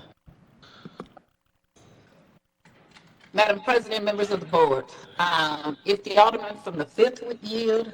The Alderman from the 5th yields questioning from the Alderwoman from the 12th. I will, yes. Alderwoman, you may proceed.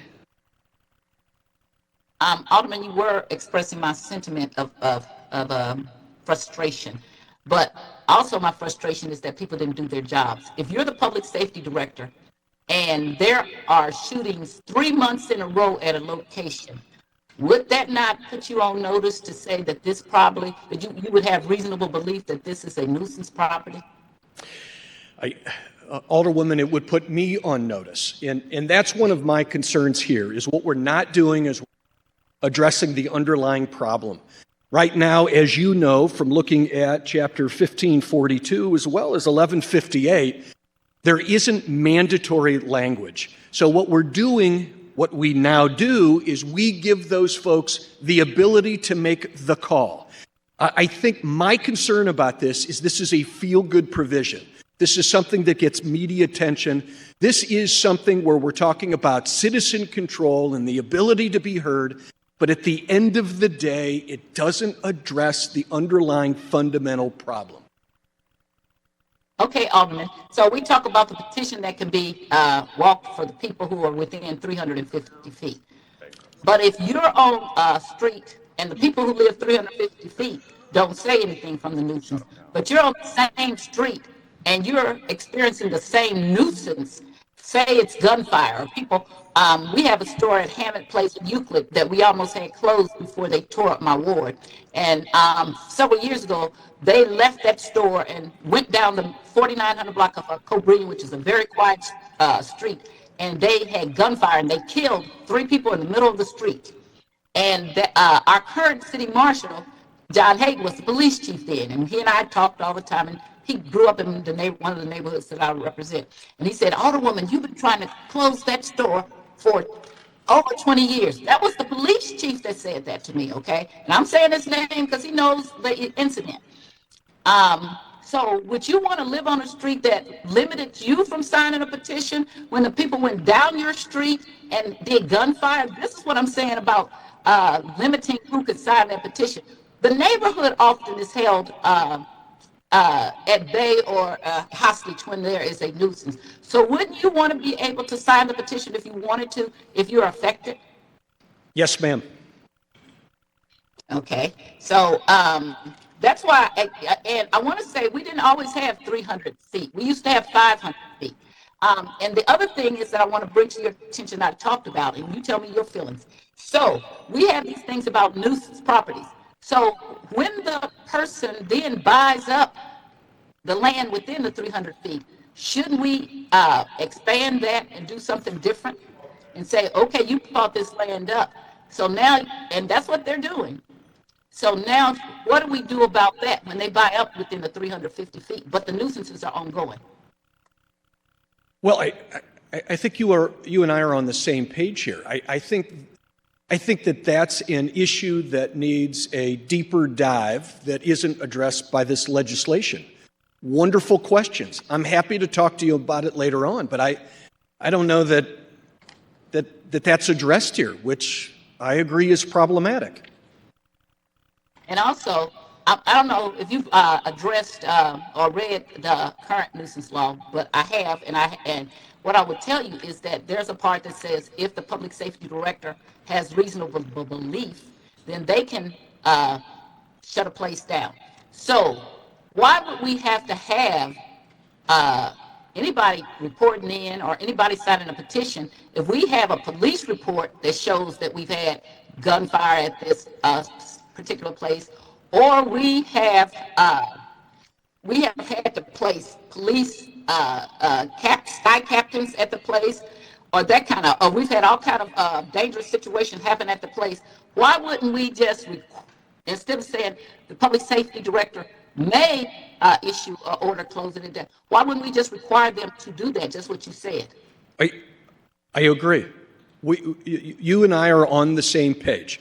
I think, to the Alderman from the 14th's point, what this does is it provides another avenue, which frankly I do like. I like the provision of another avenue.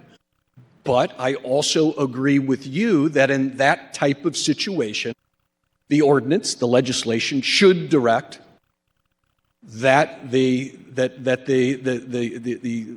official take action. And so, and I've read the ordinance also that we have. There's no place in there that gives the city councilor any kind of power that they've had a power grab with, okay? So when we're now giving them the power, I'm opposed to that because they grabbed the power that they didn't have and then gave us a requirement that, well, not enough people called in, not enough people signed something. Not enough people did whatever. And I want to point out to you, we've always had a petition process. We have it so that they can get rid of a conditional use if you haven't followed that at the Board of Adjustment. So there's always been a petition process. Larry Rice was closed with a petition process, okay? So, which I still think that if you move next door to a foundry, you can't complain and say, I live next door to a foundry. So I am opposed to that. But are you from, you're a lawyer, I don't know, did you do criminal law at all? No, ma'am. No criminal work. Okay.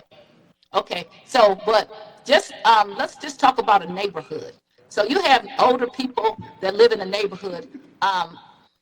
Is it really realistic to believe that if somebody is living next door to somebody who is terrorizing the neighborhood, shooting guns, doing drugs, a really bad actor, sign that petition, and put their life on the line? No, ma'am. Okay, so I hear what you're saying about that it's another avenue, but if the avenue is the same response that we currently have, that's my frustration, okay? And when I just told you, and again, this could easily be shared because it came from the city council's office, how can you only have in North St. Louis in 5 years, 5 places that were closed down? And in case you weren't here, but Pam Boyd knows it and other people, I've been talking about this ever since I got it because it just blew me away. In all of North St. Louis, you have 5 places that you closed. None of the businesses that I've just told you about that have liquor and nuisance behaviors. They were at private houses.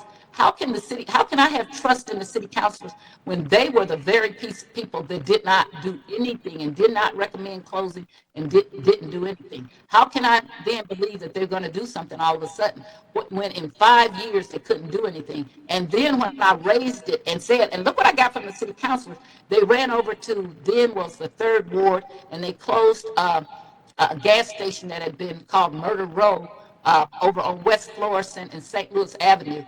But if you go there now, that gas station is open again because that's the other thing that doesn't happen in North St. Louis.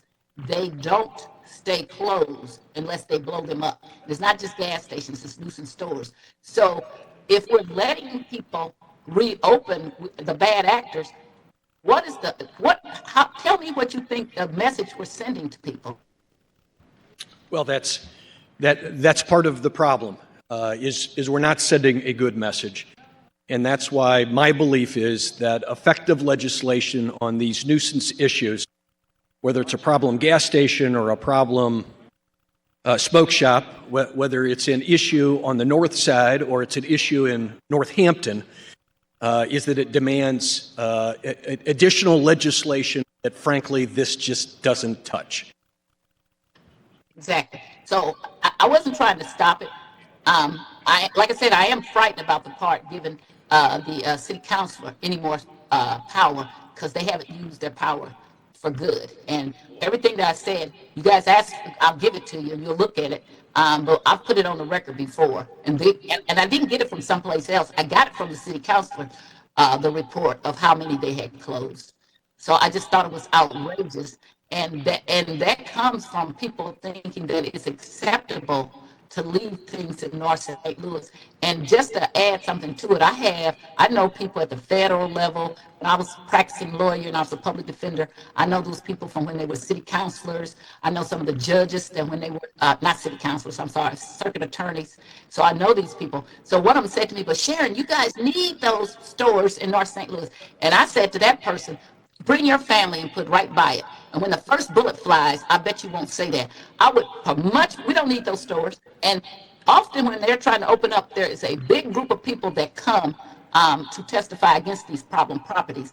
But we have some people who are paid by these people to come and testify. And so one of the things I also want to do is require those people to register as an agent like they do in the state.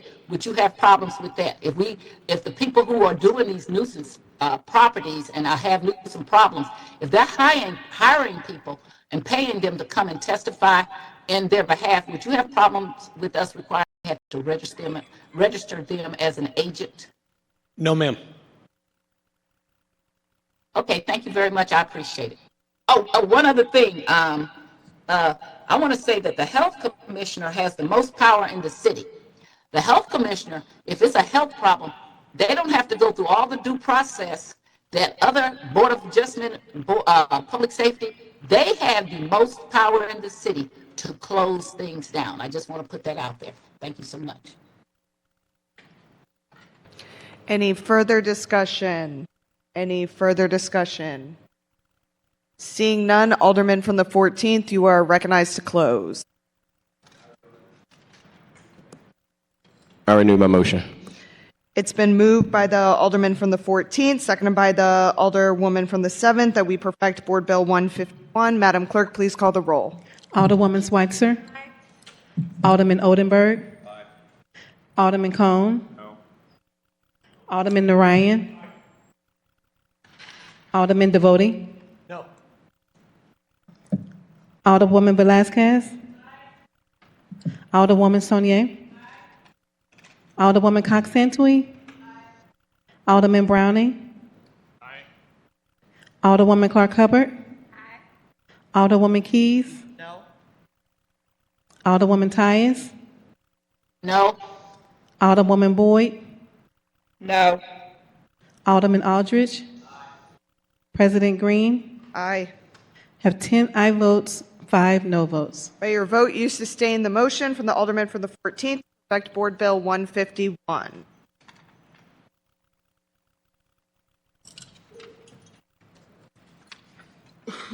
Board Bill number 113, introduced by Alderwoman Sonier, an ordinance amending ordinance number 70981, effective July 24th, 2019, by modifying the terms of real estate tax abatement.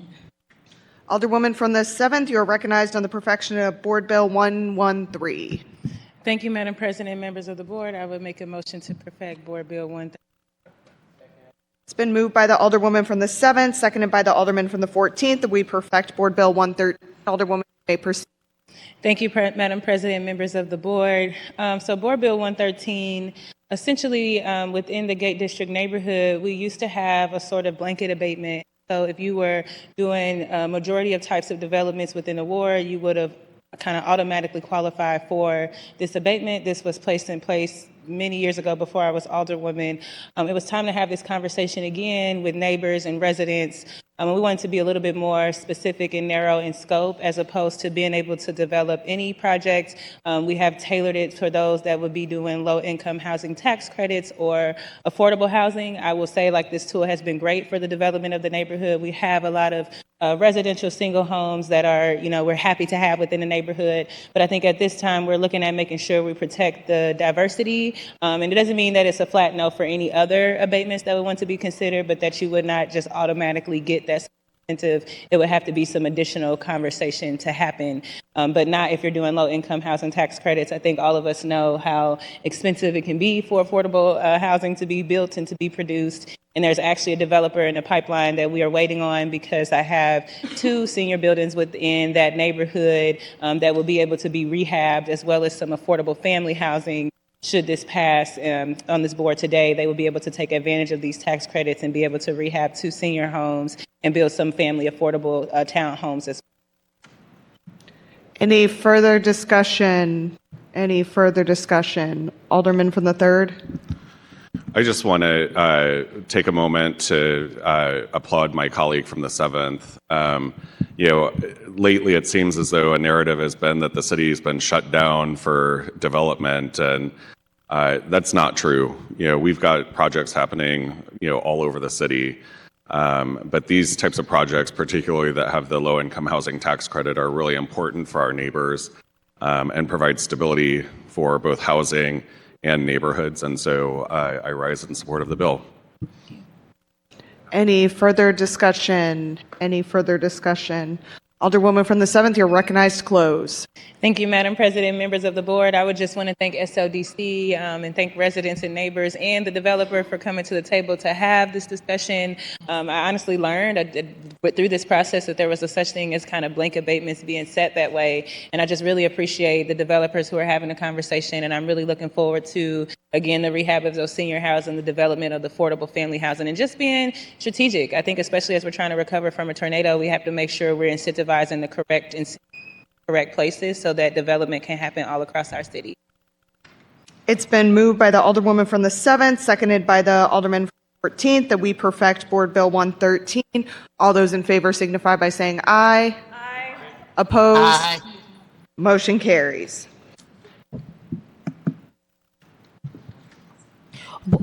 Board Bill number 166, introduced by Alderman Aldrich, Alderwoman Clark Hubbard, and Alderwoman Keys, an ordinance approving a redevelopment plan dated September 23, 2025, for the Cass Avenue and I-44 area in the city of St. Louis.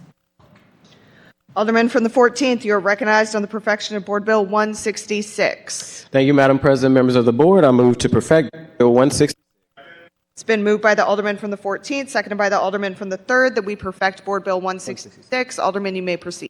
Thank you, Madam President, members of the board. This is a project I'm really excited about. We had a great committee hearing this week in HUD's. Ms. Janetta Hall, who has a property which is located on Cass and has been there for 16 years, is looking to develop this site that is right off the highway at Cass and kind of Tucker, but it's at the intersection of Cass and 44 that when you hop on, it turns into 44, go across Illinois. But this is a really exciting project. We want to start the blight process so that she can continue to have other incentives and work with other groups to try to bring the package together. We're looking at bringing a smaller version of like a convention center within this area. We're talking about a kid zone, it's like, again, a smaller convention centers, some small maybe townhomes, but this has been the plans that have been in the works for 5 years. And if you know Ms. Hawkins, she is somebody who's very professional. She's somebody who is very dedicated.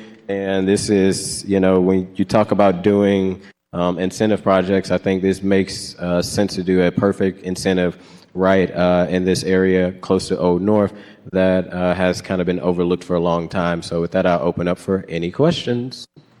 Any further discussion? Any further discussion? Seeing none, then Alderman from the 14th, you're recognized to close. I renew my motion. It's been moved by the Alderman from the 14th, seconded by the Alderman from the 3rd, that we perfect Board Bill 166. All those in favor signify by saying aye. Aye. Opposed? Motion carries.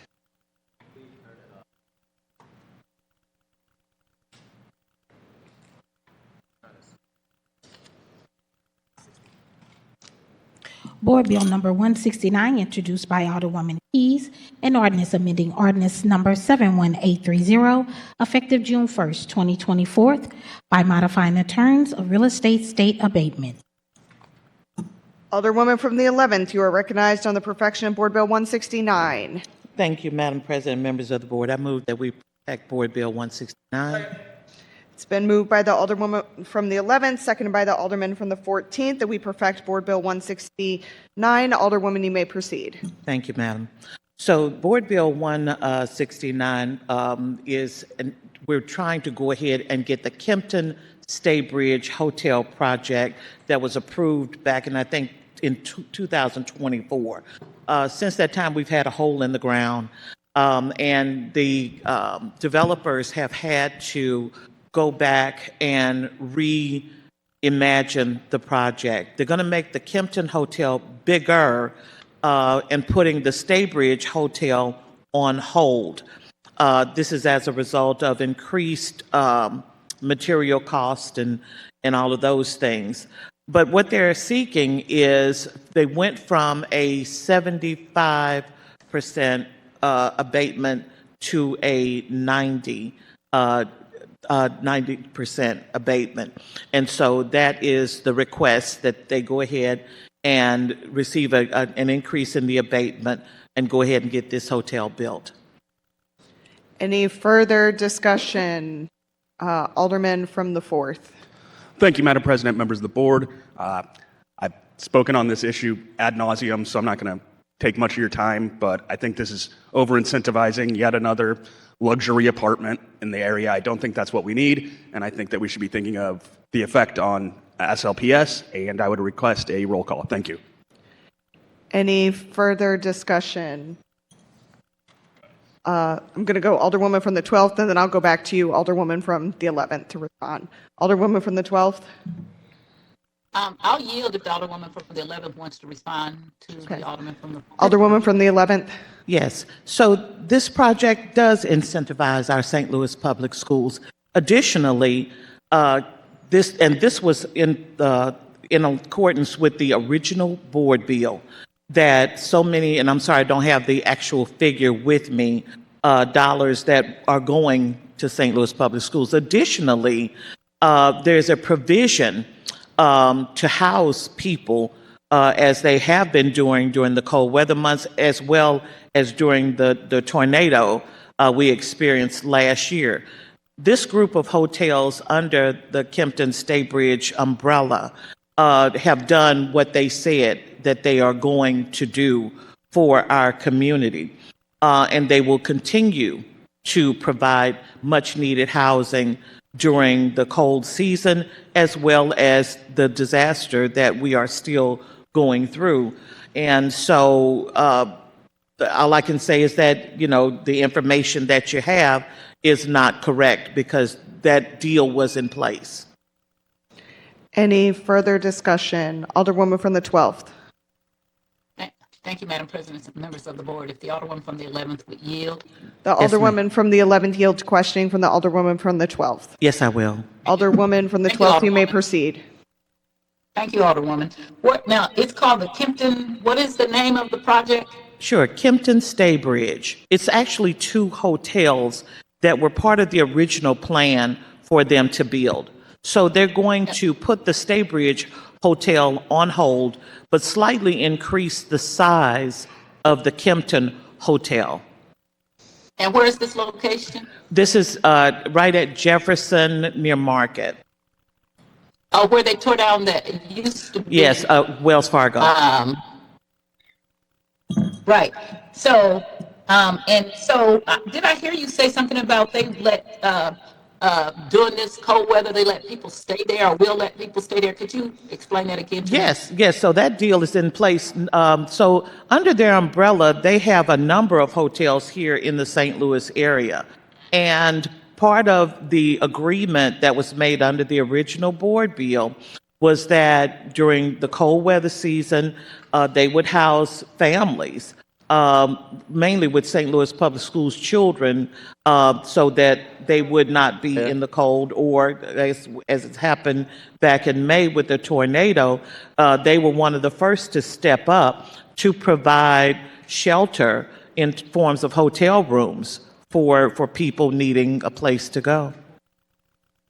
And where did they provide shelter? Since this is a hole in the ground, Hotel, where were they providing? Hotel rooms. I'm sorry. No, but I'm just saying, other hotels around the city area, that's where they were providing them? Because this hotel is not built, is it? No, this one isn't built, but they have other hotels under their umbrella. That's here in the city. That's what my question Yes, ma'am. is. Yeah, and in fact, in my ward, there's the one right there, Forest Park, right off of Vandervender, and I can never remember the name of that one. I know what you're talking about. Okay, so this is my outlook. So I understand the Alderman from the 4th. I really think that I don't like that we use St. Louis Public Schools money for development. And I don't like that we use our earnings tax for development. Both of those are very important, and we should treat them as such. But we do. And we do it for everybody else. But here's my other additional concern. There are many of us who believe that the reason that the Heritage House was allowed to slowly go into disrepair was because that was in the way of a major development. And if they had left the people in the Heritage House, that when you remove people, then you have to pay development costs and all of these things, that if you just get them out early enough, then that goes away. So I guess my concern is where is the next hotel going to be? Is it going to be where the Heritage House is, or is it going to be adjacent to that hotel that is planned right now? No, so the Heritage House really doesn't touch this development at all. Heritage House is on the the 3000 block of Olive. And so this is actually right at Jefferson. Both of I the know where it hotels is. are in that area Right. over there. So, but yes, I do agree with you that, Heritage House, that situation, which took us a very long time to navigate our way out Right. of, so the building is still there. I see it. Yeah. And my thing is, the reason I'm bringing this up, it doesn't have to be right now because people plan for in the future. And a lot of teachers, black teachers live there. Have made their home there for a long time. People work for the St. Louis Public Schools. And just to see the work that you put in, okay? But long term, once that soccer stadium was built, we start to do development, and gentrification takes place in a lot of places. And if you know the laws, then you get rid of people early enough so you do not have to pay for them to be moved, because our laws are pretty stringent. Well, not stringent, but they're in place that will cover people who are there. You have to pay a lot more money than if you just slowly empty the place out and then don't put them back in there. So this may not be part of this development, but I think long term, ever since we put the soccer stadium, that was a plan to get them out of there. So that's my concern. And my other concern was why it went from 75% to 95%? Right. Where did we get that cost from? Or So, that and I know you know this because you're a developer, as am I. Material cost has gone through the roof. It is ridiculous, and it's like that dog is completely off the chain with what material costs today in order to build. And so they're trying to offset some of that building and labor costs so that they can go ahead and get this hole in the ground into the hotel it's supposed to be. And how long has it been sitting there now? Since we did the board bill in '24. Okay, but because they tore it down in 24? They tore it down and they've done some foundational work. Right. You're like roughing in the Right. plumbing, that plumbing always goes in first, so things like that. But in essence, until they actually get the hotel, going, it's a hole in the ground. I understand, and I understand. So I want to tell you, I don't consider you have the responsibility of representing North St. Louis, Central Quarter, and South St. Louis, which you shouldn't. That is an illegal ward. The wards are supposed to be compact and contiguous, okay? And yours is not, mine is not, Alderwoman Boyd's are not, okay? So you have that added responsibility. I'm weighing here about what to do about this because I really don't like, I'm up with the Alderman from the 4th. I don't really like giving that tax abatement. But I'm going to give you the benefit of being my neighbor, who I do believe that you try to do the right things most time. So you're going to get the benefit of that.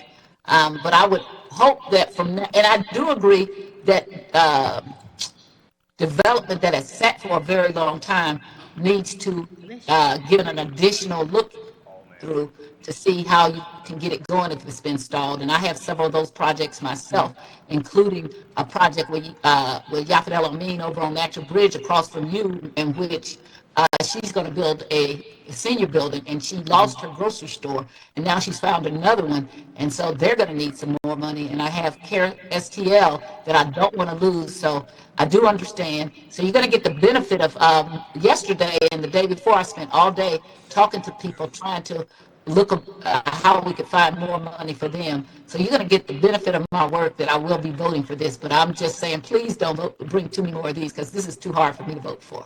Thank you. Thank you, Alderwoman. Any further discussion? Any further discussion? Alderwoman from the 11th, you are approved to close. Thank you. I would renew my motion. Thank you.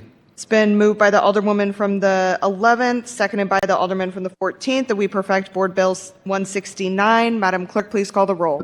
Alderwoman Schweitzer. Alderman Oldenburg. Aye. Alderman Cone. Alderman Narayan. Alderman Devotee. Alderwoman Velasquez. Alderwoman Sanye. Alderwoman Cox Antwi. Alderman Browning. Alderwoman Clark Hubbard. Alderwoman Keys. Alderwoman Tyus. Alderwoman Boyd. Alderman Aldrich. President Green. Aye. Alderwoman Tyus. Aye. 14 aye votes, 1 no. By your vote, you sustain the motion from the Alderwoman from the 11th to perfect Board Bill 169. Board Bill number 165, Committee Substitute, introduced by Alderman Aldrich and President Green, an ordinance to standardize the current authority of city departments prepaying qualifying expenses from qualifying organizations who are under contract with the City of St. Louis to provide the City of St. Louis a product or service by requiring that minimum documentation is received and by installing a cap on the prepayments allowed to be given. Alderman from the 14th, you are recognized on the perfection of Board Bill 165, Committee Substitute. Thank you, Madam President, members of the board. I move to perfect Board Bill 165, Committee Substitute. Is there a second? It's been moved by the Alderman from the 14th, seconded by the Alderwoman from the 10th, that we perfect Board Bill 165, Committee Substitute. Alderman, you may proceed. Thank you, Madam President, members of the board. Board Bill 165 is of legislation that has been worked on quite some time now. I hope all my colleagues receive the packet on their desk. There's been a lot of information and I would say a lot of misinformation on what Board Bill 165 do, committee subs, so I just want to talk about it. Again, what Board 165 would do, it does not create like a new power. It just raises the standards that the state and the federal government already does by providing kind of an advance payment up to 30% upfront. With talking with a lot of contractors and non-for-profit individuals who do work for the city of St. Louis, one of the struggle is, after getting kind of the contract that goes through ENA, the struggle is, we're not the best from the city government from actually paying vendors on time. So we thought about how do we make sure that we kind of change that reputation by giving vendors who are credible vendors or contractors up front kind of an advance payment in lieu of before doing the work. And I would say what's really unique about this advance payment process is not something not typically done. ENA has passed multiple contracts to this day to give advance payments if it's been the Office of Recovery. They also do advance payments for the supply division. So this isn't necessarily a new thing that is done within the city of St. Louis. I do want to address, I know all my colleagues received an email from the comptroller's office as well as our city councilor Garvin on the legislation with some of the concerns. I provided a timeline to all my colleagues to lay out the conversations that have been going back and forth, either with my office in my LA and the city councilor's office or with the comptroller office, as literally just meeting with the comptroller office last week on this legislation. Draft 3 of the bill, which is in front of us now or on the website, actually came from language that we got from Nancy Walsh and Patrick from the city councilor office. So which I found a little bit interesting that Garvin came back with an opinion that some of these things were problematic. But I think we know at the Board of Aldermen, it just depends on what elected official asks for an opinion, depend on how our city councilor is going to sway and make that opinion. So I will say just a little disappointed because, this has been something where I will give respect to the comptroller office. She did always say she did not kind of support this because of the extra burden of work it will put on their staff. Not necessarily that this would be something that is not doable, because again, they already do it. So I will continue to have ongoing conversations about this legislation with my colleagues. I do not want to put anybody in a bad situation, especially after receiving an email from the comptroller and the city councilor last night around 4 o'clock. And with that, Madam President and members of the committee, I will move to put Board Bill 165 committee substitute on the informal calendar. Madam Clerk, please place Board Bill 165 committee substitute on the informal calendar. So noted. Board Bill number 152, committee substitute as amended, introduced by Aldrich and President Green, an ordinance which amends certain sections of Chapter 8 of the St. Louis Revised Codes to streamline mobile food vendor operations.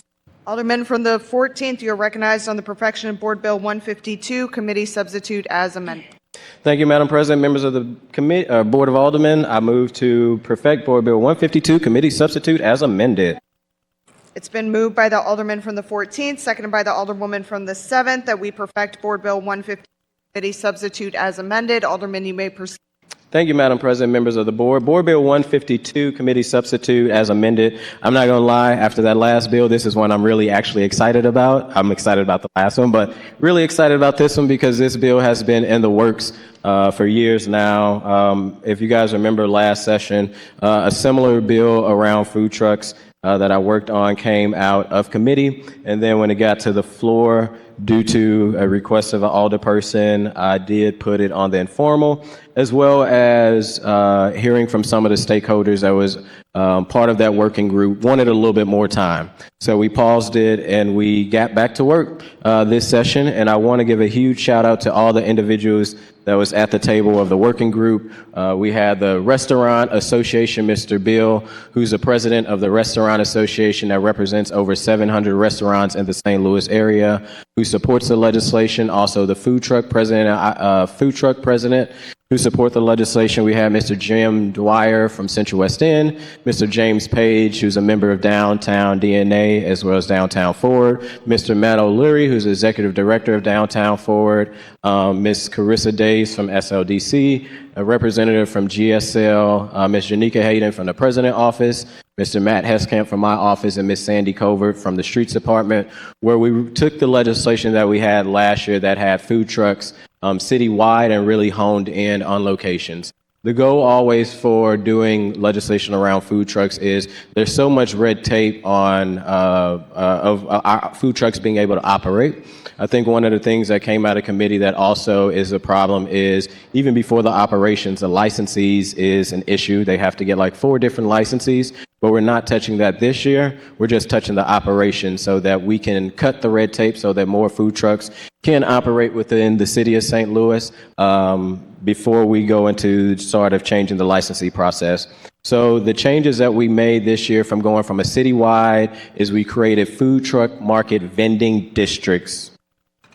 And I want to just highlight some of those food truck market districts, or some of the food truck markets. It's not districts. So we created one that will be on Cherokee Commercial Vending District, which starts at the intersection between Jefferson and Louisiana, only between the curb lines of Cherokee Street and the first of the alley. So Cherokee Street is very unique, and I know the Alderwoman from the 7 can talk about that. As you go down Cherokee Street, next and outside of those businesses, there is some street parking, but and then there's an alley that go into residential. We really wanted to make sure in this legislation that we stay away from residential and also stay away from brick and mortars as much as possible, because we know that our brick and mortars are struggling to stay open. And while I believe competition is important, we did want to take into account to stay away from as brick as mortars as possible.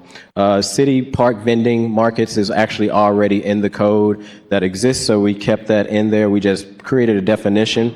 We are creating a new commercial vending district that will be on the right of way of Market Street between the intersection of 8th and South 8th Street, going all the way up to South 16th Street. So for all my City Hall folks that, look to have some food options, hopefully very soon there will be some food trucks outside of Market Street so that people can have a little bit of more variety of food options. We worked with the Grand Center, as well as got input from the Alderwoman from the 11th, where we're looking at adding McPherson Avenue at the intersection of Lindell and Vandevender, and in the public right-of-way along Washington and at the intersection of North Leonard and North Teresa.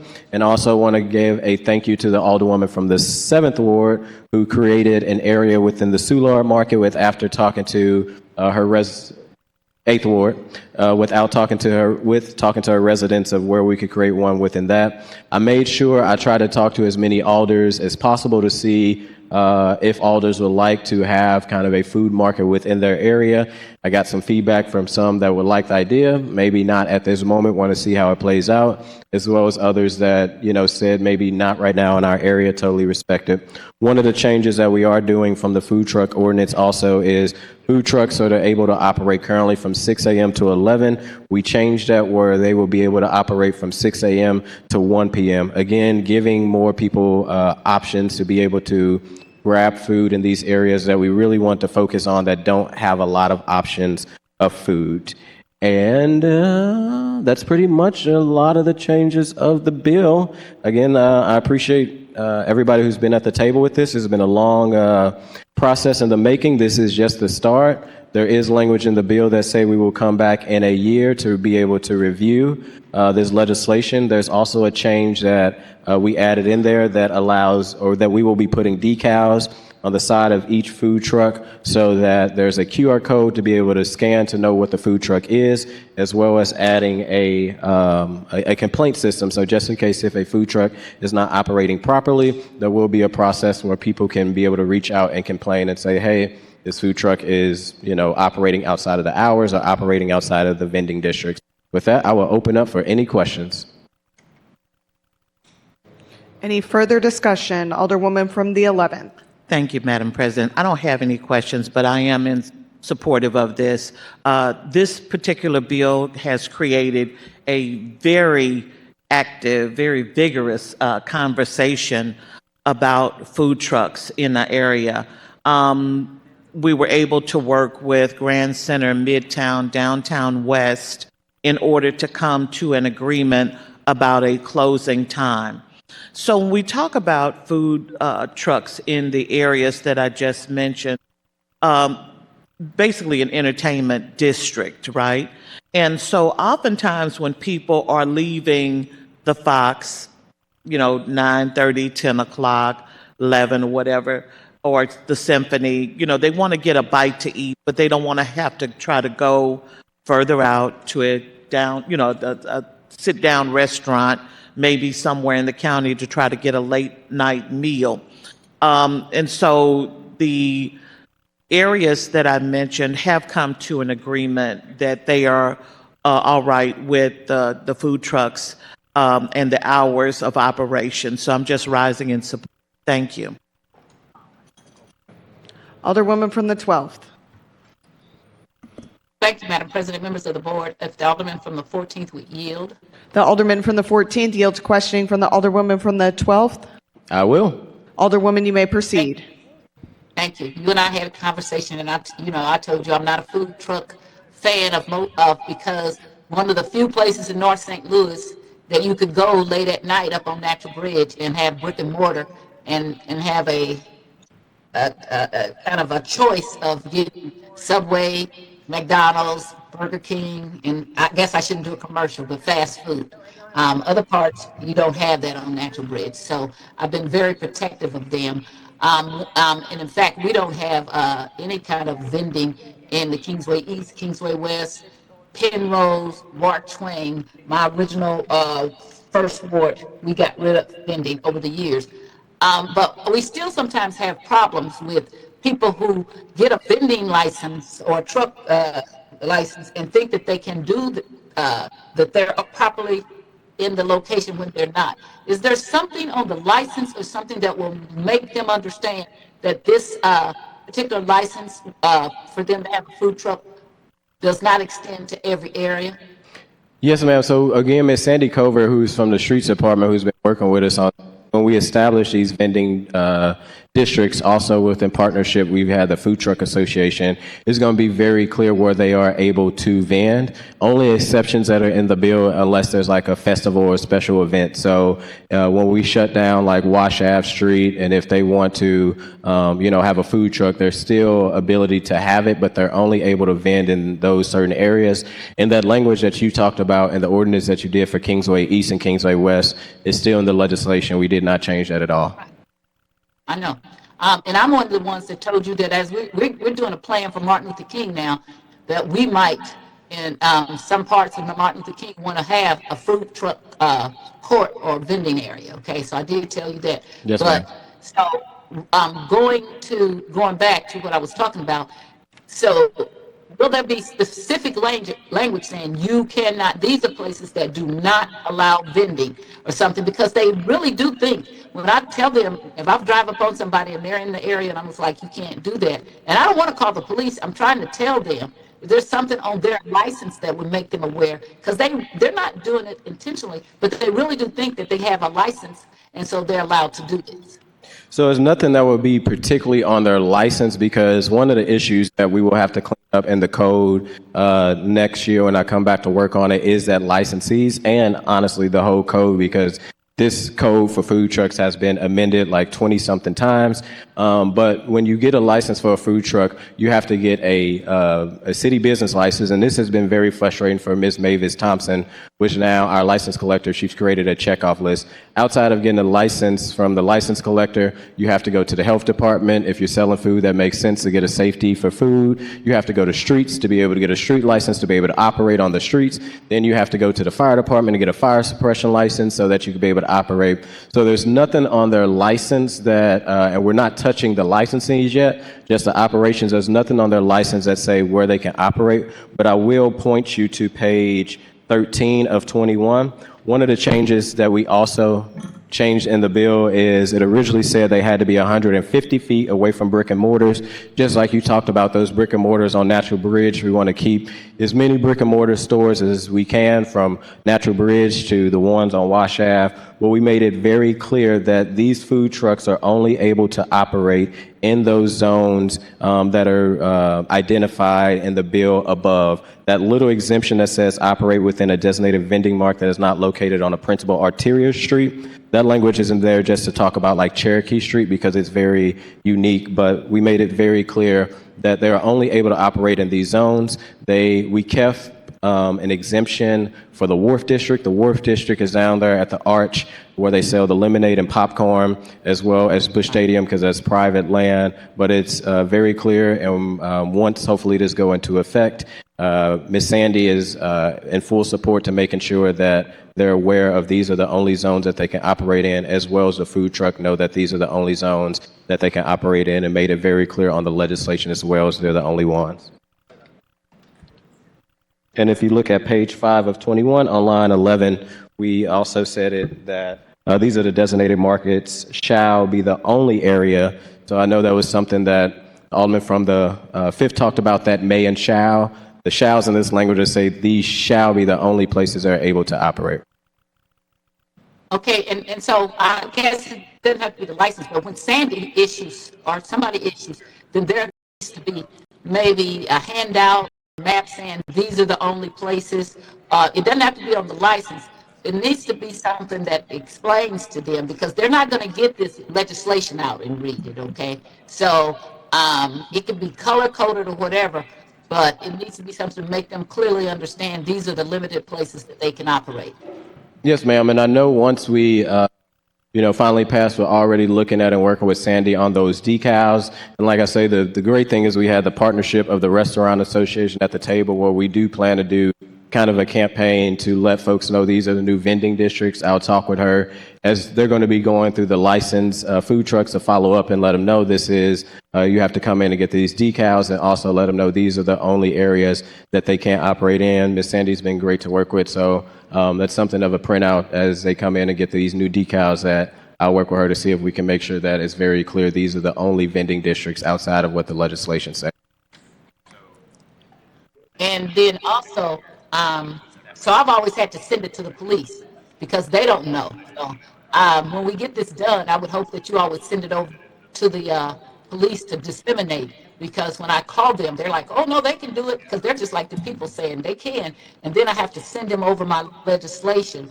So I was hoping maybe if you got something that's scanned, that they could just have something that would scan the truck and be able to say these are where they are allowed or something, so that it could be much easier, because people are not going to read the legislation, and often police don't understand the legislation. So that can be worked out in the streets department. So I have no further questions, just statement to make sure they understand where they are allowed and where they are not.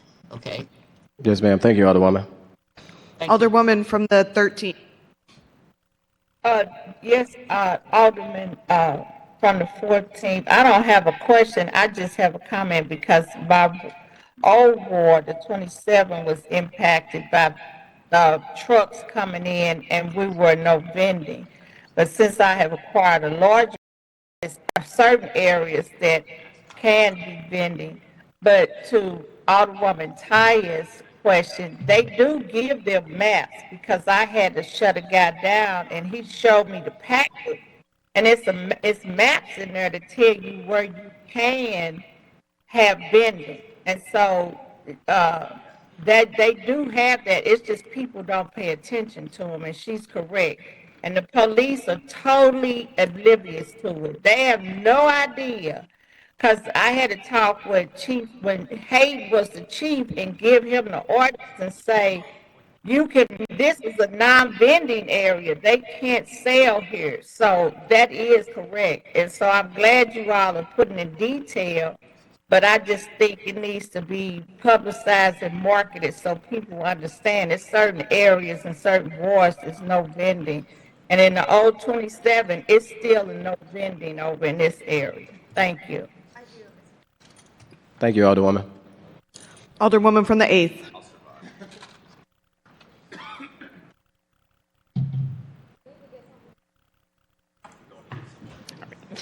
All right, thank you, Madam President. I too just wanted to rise in support of this legislation and commend the Alderman 14th for his efforts on getting it to this point. As he mentioned in his remarks, and similar to the Alderwoman from the 11th remarks, for those of us that have these high traffic tourist-based and based areas, it is truly an asset to be able to have clarity for food truck vendors and vendors to know where they can vend. And it's also an asset to anyone that's coming into our neighborhoods, shopping, spending money, to be able to just participate and have alternative sources for getting food. So I think this legislation is hugely beneficial to the entire city to be able to trial this period. And I also think that, as he mentioned, we will have a 1-year trial period. So as we see how these things work, as we educate the community about where they can and cannot vend, I think we will learn and be able to further improve this legislation as well. So I also, too, just wanted to give my support for it. Alderwoman from the 7th. Thank you, Madam President. Board, I would echo the Alderwoman the 8th just uplifted. I would really commend the Alderman of the 14th. He came to me very diligently several times. We talked very in depth about the insides and outsides of the bill. He was willing to come talk to the Cherokee Improvement District. It's definitely a robust conversation, and it was very interesting just to see the citywide perspectives. And I think he's done a good job at finding a frame that allows the folks who are in leadership in our governing communities to kind of figure out what might make sense. And so I just wanted to get on the mic and thank the Alderman from the 14th. Thanks to the folks within the 7th Ward who came to the table to have this discussion for me. And I just want to uplift that I know my constituents are really excited about the prospects of having a place to go and get themselves a taco or a burger or a steak. We are excited about being able to help. On Cherokee Street, we've had many businesses that started as food trucks and then were able to elevate to brick and mortars. And even at certain hours, there are times where majority of the kitchens close at 10 p.m. And so now to have places that will be operating, that not serving food, and then to be able to have food, I think we're very, very much looking forward to it. And I commend the Alderman of the 14th for finding that delicate balance and request to be added as co-sponsor. Madam Clerk, please make note of that. Noted. Any further discussion? Any further discussion? Seeing none, then Alderman from the 14th, you are recognized to close. Thank you, Madam President, members of the committee. Again, I just want to thank a lot of my colleagues here at the board and the partnership of the individuals that was at the working group. Anytime you can have the Restaurant Association and Food Truck Association on the same page, agreeing on policy, I think is a win-win. This, I think, is a good step forward of cutting red tape for food trucks. This is not the end. Again, we have to come back and look at that licensees, because there is a lot of red tape on how individuals within food trucks be able to get their license. But I just, again, I think this is a start. This legislation has been worked on for a while, and I think this shows that sometimes you don't always have to get it done the first year or the second year, but continue to try to plug away at it. Thank everybody from your office, Madam President, my staff, Ms. April, the working group, Mr. Jim, Mr. James Page, Mr. Matt O'Leary, Ms. Carissa Davis, Ms. Sandy, people from the city of St. Louis that worked on it, as well as all the people who gave input on where they would like to see this in their wards. Hopefully, when we come back in a year, we can expand it to more areas throughout the city of St. Louis. And with that, I renew my motion. It's been moved by the Alderman from the 14th, seconded by the Alderwoman from the 7th, that we perfect Board Bill 150 committee substitute as amended. All those in favor signify by saying aye. Aye. Opposed? Motion carries. Board Bill Number 138, introduced by Alderwoman Sanier, President Green, Alderman Cone, Alderwoman Schweitzer, Alderwoman Keys, Alderman Browning, Alderman Aldrich, and Alderwoman Clark Hubbard. An ordinance declaring moratorium until January 31st, 2031 on all approvals for non-municipal detention facilities proposed within the city of St. Louis, including the approval of building permits, special use permits, plan review, project plans, and development plans, where the subject matter of the project is a proposed non-municipal detention facility. Alderwoman from the 7th, you are recognized on the perfection of Board Bill 138. Thank you, Madam President, members of the board. I would like to make a motion to perfect Board Bill 138. Second. It's been moved by the Alderwoman from the 7th, seconded by the Alderman from the 14th. Perfect Board Bill 138. Alderwoman, you may proceed.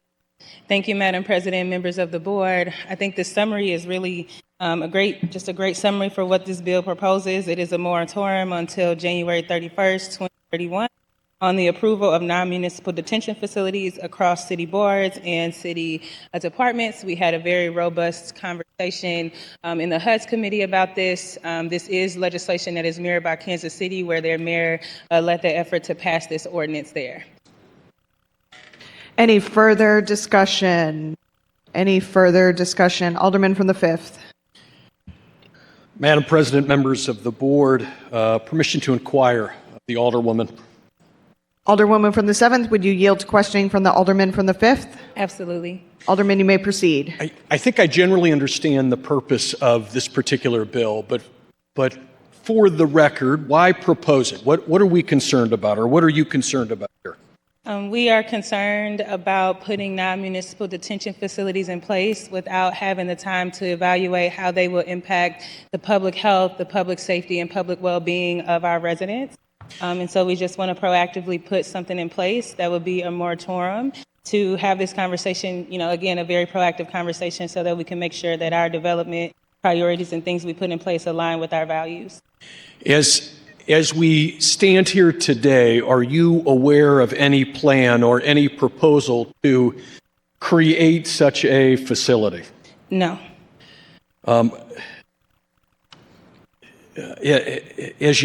As we stand here today, can we comment on our capacity within the city of St. Louis to house such a facility? Yeah, we can definitely comment on that. I would say, one of the things that was discussed in HUDs by many of the community groups is just a large expansion of detention facilities that we've seen across our country, really since the beginning of last year.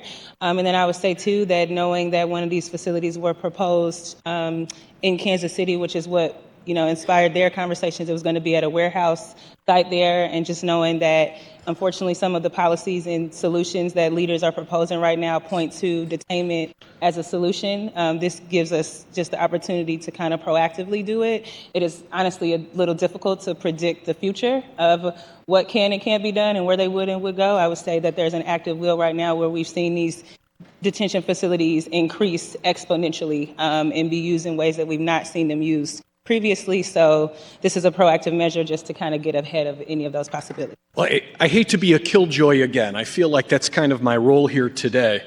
But it sounds to me like we're concerned about the federal government wanting to open one of these facilities in the city of St. Louis. Is that right? I'm concerned about everyone, but I do want to be clear that we don't have the ability to oversee the federal or state government. What we do have the ability is to put things in place that private companies and private developers, we do have the ability to tell those folks no. And so while I have my strong opinions about what our federal government or our state government will be doing, I don't want to misspeak on the authority that we have or on the authority of this bill, which is why we're focusing on land use, which is given to us by our state constitution and to us as a St. Louis City Charter Constitution city. But we cannot override other levels of government. We can say to a private developer or a private entity that we're not interested in this sort of facility. Well, I understand when we talk about a private developer or a private entity, but we all know that absent the federal government being interested in such a thing, that's not going to happen. I guess my concern here is, are we opening a can of worms? Are we creating an issue, talking about an issue, when, as we stand here today, none of us can point to a proposal, discussion, even the threat of one of these things in the city of St. Louis, or for that matter, our capacity to house one of those things today. Again, this seems to me like we're opening a can that we don't have to do. Why draw this attention to us today? I think the statement you just made is subjective to your own analysis and how you feel about it. I think there are many residents, many different folks who do work for these marginalized communities that are gravely concerned that the city of St. Louis, as whether any other place across our state or across our country, could be at risk of these facilities.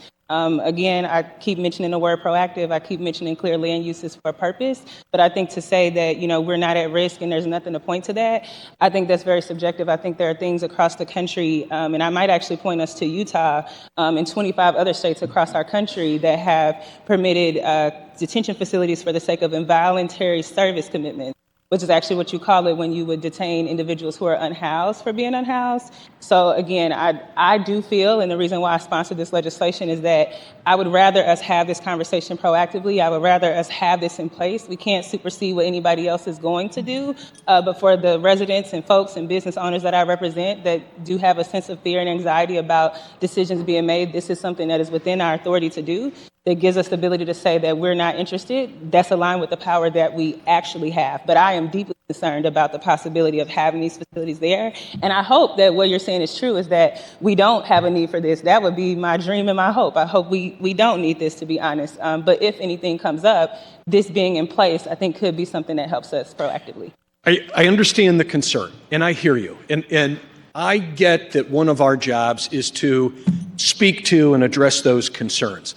It seems to me, and again, I hate to be the killjoy, but absent some evidence, absent some suggestion, absent something concrete that we can point to, it seems like instead of dealing with the concerns and tamping the concerns down, are we in a way feeding those concerns by addressing this and having today? So do you feel like us having this, knowing that there was a facility that was potentially going to put in place at Kansas City, you don't see that as a tangible example of concern? That's why I asked a question of you of, is there a facility in the city of St. Louis that could even serve as the possibility, a potential place for one of these kind of things? And that's why I asked the question, and I didn't hear an answer to it. I do. I mean, again, the place where it was proposed in Kansas City was at a warehouse site. We do have industrial land here. And also when you expand, when you put policies and practices in place that require you to exponentially expand the folks you have detained,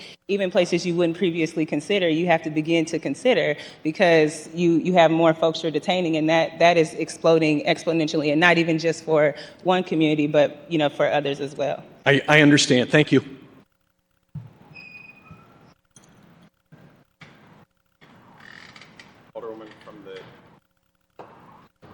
Alderwoman from the 8th. Thank you, Mr. Vice President. I would just like to be added as a co-sponsor. Madam Clerk, please note that the Alderwoman from the 8th would like to be added as a sponsor to Board Bill 152. Is that correct? 38. 138. Thank you. So noted. Alderwoman from the 12th. Thank you, Mr. Vice President, members of the board. If the Alderwoman from the 7th would yield. Would the Alderwoman from the 7th yield to the Alderwoman from the 12th for questions? Yes, ma'am. Alderwoman, you may proceed. Thank you. Alderwoman, so one of the questions I had was the Alderman from the 5th asked was that had we had any kind of situation where we thought someone was going to put a non-municipal detention facility in the area. And so your answer is we have not, right? Correct. There's nothing that you know of. Correct. Okay, have we in the past that you know of, has anybody ever had a non-municipal detention facility in the city of St. Louis that you know of? Not that I know of. Yeah, no, not that I know of, and not a part of any conversations that we have as a city. And as you said, right now, if somebody wanted to have a facility, if the federal government wants to come here and have a facility or the state, we couldn't stop that, correct? That's correct. I would note that I do think these types of measures, these types of policies do, they kind of send a clear message so that when people are looking for places, that in itself may deter them. But of course, we do not have the authority to the state nor the federal government.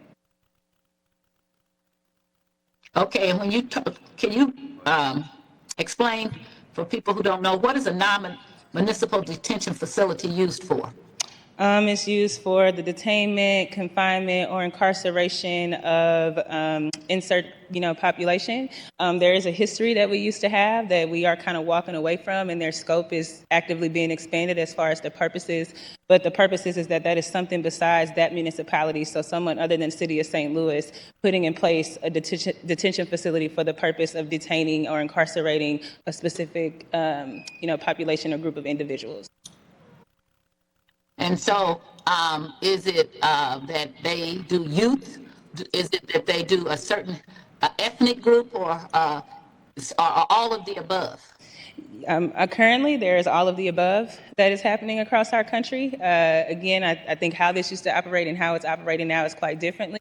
But right now, there are youth being held in detention facilities. There are unhoused individuals being held in detention facilities. And so there are not necessarily a set group. And it is something that any group could become subject to, especially because of specific practices that are happening right now. So, but I don't understand what the impetus would be to put a non-municipal facility in, because if the government can just do it themselves, why would they want to pay somebody to privately do that? I know that happens. I've known about it in the South. They used to put black men in these things that they couldn't find them. You have to try to find them, but and I know some places along some of the borders where they have a large Hispanic population, there has been indication of things happening like that. But in Chicago, we had a facility that we found out that was run by the police. And it's been made into a movie and everything else, but it was a municipal facility that they just kept hidden away. What is the reason that someone would want to have a non-municipal instead of just having the federal government or the state run it and let them be the people in charge of it?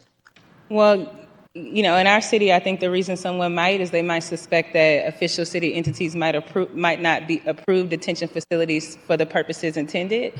I think that would probably be the motivation right now for someone wanting to go the non-municipal route. My purpose in tailoring us in the non-municipal route is that I do think should the city of St. Louis, should we decide that that's something we pursue, that should be its own conversation, and that should be, our authority. But as far as non-municipal entities being interested, there are a lot of private concerns, private interested parties, and also a lot of opportunities for private profit that are motivation behind that.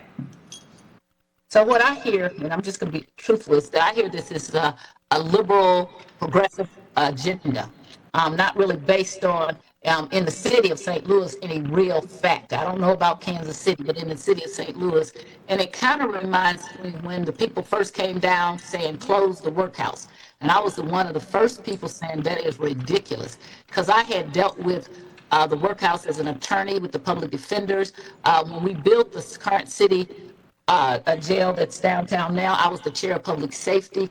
I knew why we built it. I knew it was not for long-term holding. I knew that we built it so we could put federal prisoners there.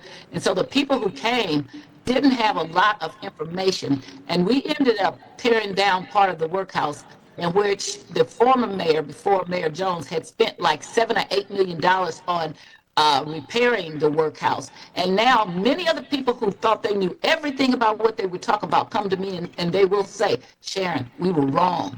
Really? You were wrong? But can you give me my $7 million back? I don't like to attach my wagon to this thing of, oh, well, this is the progressive agenda and you have to be with it. I like facts. They absolutely had no facts. They would not listen to anything. Closing the workhouse has not been a daggum thing because way more people have been killed or have died in the current facility. And I remember Alderwoman from the 13th, who was then the Alderwoman of the 27th, challenging people to say, maybe she had become the 13th by that time, but challenging the Alderman from the 14th and said, well, and he was pushing this agenda, and she said, well, what are we going to do about downtown? Because they've had more deaths than out at the workhouse, okay? So I guess I'm kind of agreement with the Alderman from the 5th about I just don't see the agenda. I don't see the reason or the rationale. I do understand, not the agenda, that's not a correct word, because I do see the agenda, and I know that they did it in New York, and then now we're doing it in Kansas City, and now we're doing it in St. Louis, but we're not all the same cities. Everything doesn't work the same way. I just can't even believe that is something they would try to put into the city. And they'd have to go through a lot of red tape. And what I wish they would do is concentrating on all those people who close the workhouse, put their money up, and then we could, because we still got part of the workhouse, and we could figure out a way to use the workhouse, because the Alderman from the 13th is in her ward, but I am butt right to it. And just the ignorance that came from the close the workhouse people, when we talked to them about it, was that, oh, the workhouse is so far out. And they don't even know. I said it's right across the street from Baton off of Hall Street. They don't even know because they hadn't even been out there. They were just part of a thing. And then the whole close the workhouse was based on, a lot of it was an experience of one person who had a bad thing that happened to them in the workhouse. But you don't make laws, like you don't change laws how people get elected. You don't make laws like how people are locked up or where they're locked up. You should not. I don't say you don't, because in the city of St. Louis, we have. We made a law about one person's cry about what happened to her in the workhouse. We made a law and changed so that we can't run as Democrats or Republicans based on the fact that they wanted Tashar Jones to be able to run. They didn't want they didn't want anybody to be able to run against her, and they didn't want anybody to split the vote. So we don't make realistic laws a lot of times, and by the time we look up and it doesn't work, it costs the citizens a lot of money. I don't hear anything about anybody from any source, including you, saying, well, this is what they're trying to do in St. Louis. I don't know what happened in Kansas City, why they decided they wanted to be in Kansas City, except for that I do know that Kansas City has a much larger Hispanic population, because I used to live in Kansas City for 4 years. So they have a larger Hispanic population. So I don't know what that is, but we don't have nearly the Hispanic population. So I don't see the need for this legislation, except for to tell your fellow progressives / regressives that this is what we're doing. And I think we ought to be concentrating more on how we're going to rehab the workhouse and put it back to use, so that we are not having all these people down here in a place that all the people who push that should all be ashamed of themselves, and they should be coming out openly to say we didn't know what we're talking about, and we want to find out how we can fix the workhouse, not try to figure out how we can prevent something that doesn't even seem on the horizon. And I will say, sometimes you can speak things into truth. We never had in my community a problem with short-term rentals until we came down here and passed that bill, which many of us that represent North St. Louis was opposed to. The bill got stopped in court, but now we have short-term rentals, and all the problems that were downtown, parking, people who don't know how to use dumpsters, noise. Now we have that. We did not have that because people did long-term rentals. So sometimes you should be careful about what you're trying to prevent, and you're saying you're being proactive. Then you look up and people come to do it. And if you don't have the right kind of legislation, which we didn't for short-term rental, the only thing will happen is that they will go to court, and there may be a stay issue, and then you will get it. So to me, it just should be much more information saying this is what has happened, this is the long-term effect of what has been going on, not that we just want to be proactive for a year, because I really do think it sounds just like close the workhouse, and I'm not going to be supporting it. Thank you.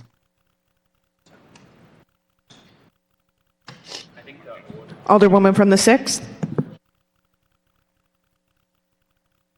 President, I just want to, I know this board has done a lot to try and protect the immigrant Americans. Sometimes what affects this community, when people are afraid to go outside, when people are afraid to get their groceries, when people are afraid to go to work, sometimes their needs are more of a whisper than a shout. And as we move to this next session, I would just urge us to continue to really listen deeply to the needs of the community. They may not be as obvious or loud as some of us are used to hearing, but that's where the solutions really come from. Thank you. Any further discussion? Any further discussion? Seeing none, Alderwoman from the 7th, you are recognized to close. Thank you, Madam President, members of the board. The workhouse was mentioned, which is interesting because, again, that is a municipal facility. And so I know the workhouse actually came to a vote by the Board of Aldermen, and I believe that all 28 members did vote for closing of the workhouse. And I think that's really important because that's its only relevance to this conversation, is that what we put in our city should be our say. And I just want to ground us in the fact, again, that we are a constitutional charter city. We get to make decisions over our land use, and that's what this legislation is about. In terms of responding to being progressive or regressive, what I think is really interesting about this particular bill is I've actually heard from several people across Democratic and Republican lines, across party lines, who are very much in favor of this legislation, because when things get to a point where they're operating unconstitutional, and some might argue even barbarically, that tends to create a type of unison amongst people. And so what I really would encourage us to think about as we take this vote is, as we talk about overhauling our zoning code, I have not heard a single resident of the city of St. Louis say what we need is another non-municipal detention facility. And that is all we are voting on today. There is no mention of any other level of government in this legislation. There's no mention of any federal enforcement agency. This is just simply a question of what we do and don't want to permit in our city. And I believe that we do not want to permit non-municipal detention facilities. If you watch the hearing, it happened, and I know someone mentioned the size of our immigrant population. Again, I don't want us to narrow the scope of who could be detained, but also I do come from a community that does have a lot of immigrants who I'm so happy to represent, who are great contributing members of our society, who run businesses, who have families and deserve a place within our city. And I think this legislation and our support of it will reinforce our support for them, and that we want to keep this city a place for all and not some. And we want to keep this conversation going about what we can do to truly protect all of our residents. Thank you. And with that, I would like to renew my motion. It's been moved by the Alderwoman from the 7th, seconded by the Alderwoman from the 13th, that respect Board Bill 138. Madam Clerk, please call the roll. Alderwoman Schweitzer. Alderman Oldenburg. Alderman Cone. Aye. Alderman Narayan. Aye. Alderman Devotie. No. Alderwoman Velasquez. Aye. Alderwoman Sanier. Aye. Alderwoman Cox-Antwi. Aye. Alderman Browning. Aye. Alderwoman Clark Hubbard. Aye. Alderwoman Keys. Aye. Alderwoman Tyus. No. Alderwoman Boyd. Aye. Alderman Aldrich. Aye. President Green. Aye. 12 aye votes, 3 noes. By your vote, you sustain the motion from the Alderwoman from the 7th to perfect Board Bill 138. That is the extent of board bills for perfection. Report of engrossment. Board Bill number 119 as amended on the floor, 155, 66 committee substitute, and 167. Third reading and final passage of board bills consent. Board Bill number 119 as amended on the floor, Board Bill number 155. That is the extent of third reading, final passage of board bills consent. Alderwoman from the 10th, you are recognized on the motion to adopt the third reading and final passage of board bills on the calendar. Thank you, Madam President, members of the board. I move that we adopt the third reading, final passage of board bills on consent calendar. It's been moved by the Alderwoman from the 10th, seconded by the Alderwoman from the 11th, that we third read and finally pass board bills on the consent calendar. Is there any discussion? Seeing none, Madam Clerk, please call the roll. Alderman Schweitzer. Alderman Oldenburg. Alderman Cone. Alderman Narayan. Alderman Devoti. Alderwoman Velasquez. Alderwoman Sanye. Alderwoman Cox Antwi. Alderman Browning. Alderwoman Clark Hubbard. Alderwoman Keys. Alderwoman Tyus. Aye. Alderwoman Boyd. Aye. Alderman Aldrich. President Green. Aye. Alderman Oldenburg. 14 aye votes. By your vote, you have sustained the motion from the Alderwoman from the 10th to third read and finally pass the aforementioned bills. Third reading and final passage of board bills. Board Bill number 66, Committee Substitute, introduced by Alderman Cone, President Green, Alderwoman Sanye, and Alderman Aldrich. An ordinance amending Chapter 3.160 of the Revised Code of the City of St. Louis by establishing definitions and criteria for the impact assessment of redevelopment projects as required by Section 3.160.030, including a severability clause. Alderman from the 3rd, you are recognized on the third reading and final passage of Board Bill 66, Committee Substitute. Thank you, Madam President. I would move that we third read and finally pass Board Bill 66, Committee Substitute. It's been moved by the Alderman from the 3rd, seconded by the Alderman from the 7th, that we third read and finally pass Board Bill 66, Committee Substitute. Alderman, you. Thank you, Madam President. This has been a bill of much discussion. I don't want to belabor that any further and would just ask for your favorable consideration. Is there any further discussion? Any further discussion? Seeing none, Madam Clerk, if you could please, it's been moved by the Alderman from the 3rd, seconded by the Alderwoman from the 7th, that we third read and finally pass Board Bill 66, Committee Substitute. Madam Clerk, could you please call the roll? Alderwoman Schweitzer. Alderman Oldenburg. Alderman Cone. Aye. Alderman Narayan. Alderman Devoti. Alderwoman Velasquez. Alderwoman Sanye. Alderwoman Cox Antwi. Alderman Browning. No. Alderwoman Clark Hubbard. Alderwoman Keys. Alderwoman Tyus. Aye. Alderwoman Boyd. Aye. Alderman Aldrich. Aye. President Green. Aye. Alderman Oldenburg. 13 aye votes, 2 noes.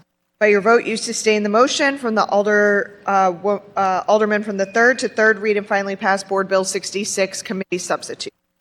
Board Bill number 167, introduced by Alderman Aldrich, Alderwoman Cox Antwi, an ordinance amending ordinance number 68481 to create a limited exemption for convention facilities within the city of St. Louis for certain private events or trade shows.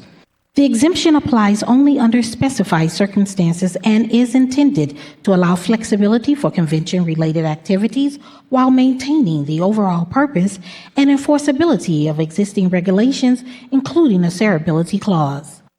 Alderman from the 14th, you are recognized on the third reading and final passage of Board Bill 167. Thank you, Madam President, members of the board. I move to Board Bill 167.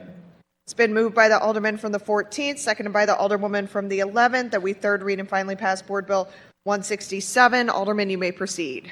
Thank you, Madam President, members of the board. I think there was also, like the Alderman from the 3rd said, a lot of conversation around this bill last week, so I won't belabor it too much, and I renew my motion, or I open up for any discussion. Alderwoman from the 12th. Madam President, members of the board, I don't really have a inquiry from the Alderman from the 14th. I just want to say I have done more deep diving into this ordinance, and especially about looking into and exploring smoking booths, which if you're going to do this exception, they ought to be in smoking booths. If we're going to do an exception after all the work we've done over the last 35 years to get to a non-smoking, then it should be limited. And that if you want to try to get those people to come into a convention center, they have smoking booths that work a much better than to say, well, we're going to let them smoke in the whole convention center or the part where they're having the convention. And by the way, the employees that would normally be working there can opt not to get paid. Why don't we, if we're going to do this, use a smoking booth? That should be done. It should not be an open thing.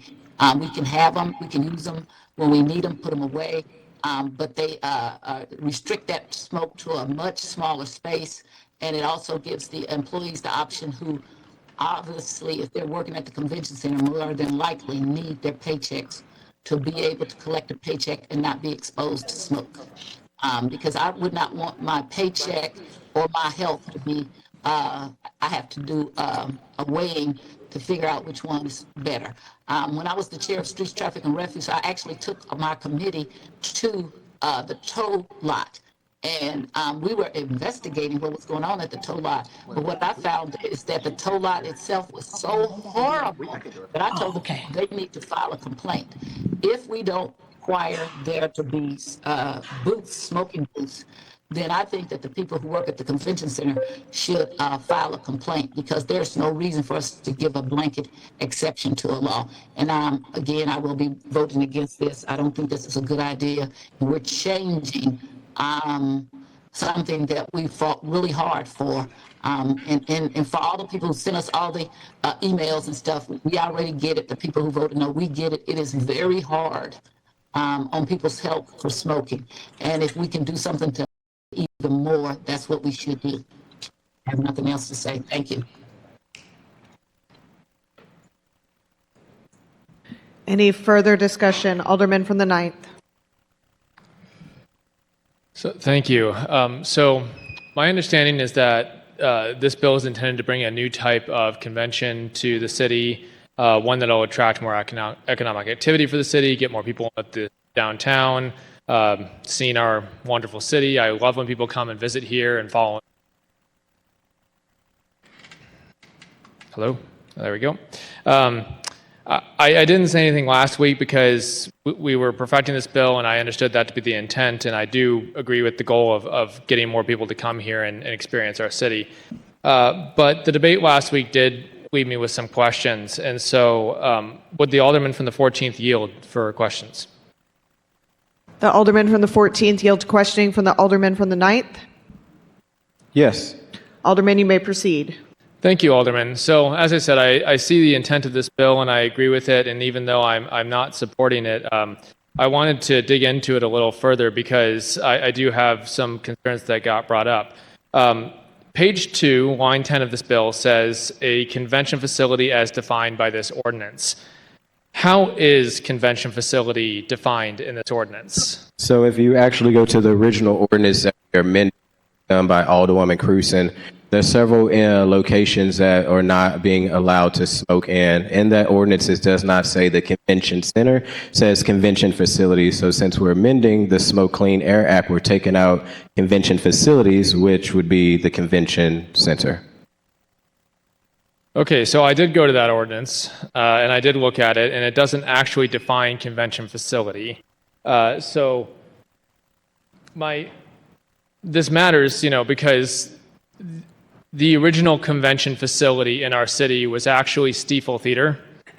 And without a definition, I'm concerned that this exemption could really apply to other facilities. We also just passed a board bill earlier today. We perfected it to create a new convention facility at 10th and Cass. Exciting project, but I'm concerned is there's a possibility that this could apply to other convention facilities. Furthermore, I think America's Center is actually 4 different buildings, and I am wondering which of those buildings or where this board bill would allow smoking within the America Center.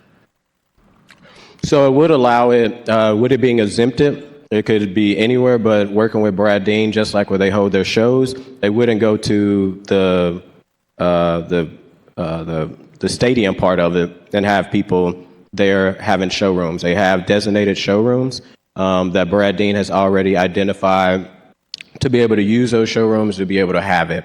So in the legislation, again, since the previous ordinance says convention facilities, it didn't say in the previous legislation also that when the American Center was around and this was passed, that it can't be in this section of the convention center or that section. We're just appealing it so that it's very clear that it's appealed. But working with Brad Dean and the individuals that are going to do this, while the convention center and American Dome is very big, they know where they're going to have this, and it's going to be in select rooms. And one of the things I want to bring up also, because there's a narrative out there that, oh, well, people that don't, that would be working wouldn't be able to work. If you actually read the legislation, it says prohibit working for people to opt out in the smoking designated area. There's going to be areas that is not designated smoking. So that would still allow workers who want to work for this convention to work, but just not in a designated area smoking. So even though it's not here and they're already losing out because it's not there, if this were to come, this would not stop employees from actually being able to work this convention. Okay, putting that aside, though, I think multiple times last week it was said that this is a one-time exception. What language in the bill is pointing this being a one-time exception? My computer died, so if you can entertain me as I pull the bill up on my phone. Sure, I'll entertain. So, again, quoting the bill here, it says a convention facility is defined by this ordinance, but the ordinance doesn't define it. Located within the city of St. Louis may host a time-limited, private and ticketed, specialized convention involving on-site smoking activities only upon satisfaction of all requirements set forth in the subsection. So it says time-limited. It doesn't say one time. And my understanding is we're actually asking for exceptions so that a convention can come and can come year after year after year. Is that correct? That could be an option, Alderman. And part of the restrictions that are being put in place, the requirements of this, is to also require the installation of, it says installation and operation of temporary or permanent ventilation and air filtration systems designed to capture and exhaust tobacco smoke. Who would be paying for the installation of those types of... It would be the convention center paying for that, not the city. The convention center through the money that they bring in? It would be through the money that they bring in, and I believe you was at the specialist talked about that they would bring in those equipment to do the additional cleaning, which they already have rooms that are sectioned off, but they would be doing that on their own. So I was curious about this because it was interesting that the Alderwoman from the 12th was mentioning a different type of smoking mitigation device, because when I looked into this, I found a study that was actually done at Washington University. It was done on secondhand smoke. It was published in Missouri Medicine, which is the journal for the Missouri State Medical Association. I'm going to not read the whole paragraph, but it ends with saying, our results show that ventilation systems are not effective in removing secondhand smoke from the air. Therefore, no policy should be adopted that exempts establishments based on the presence of ventilation systems.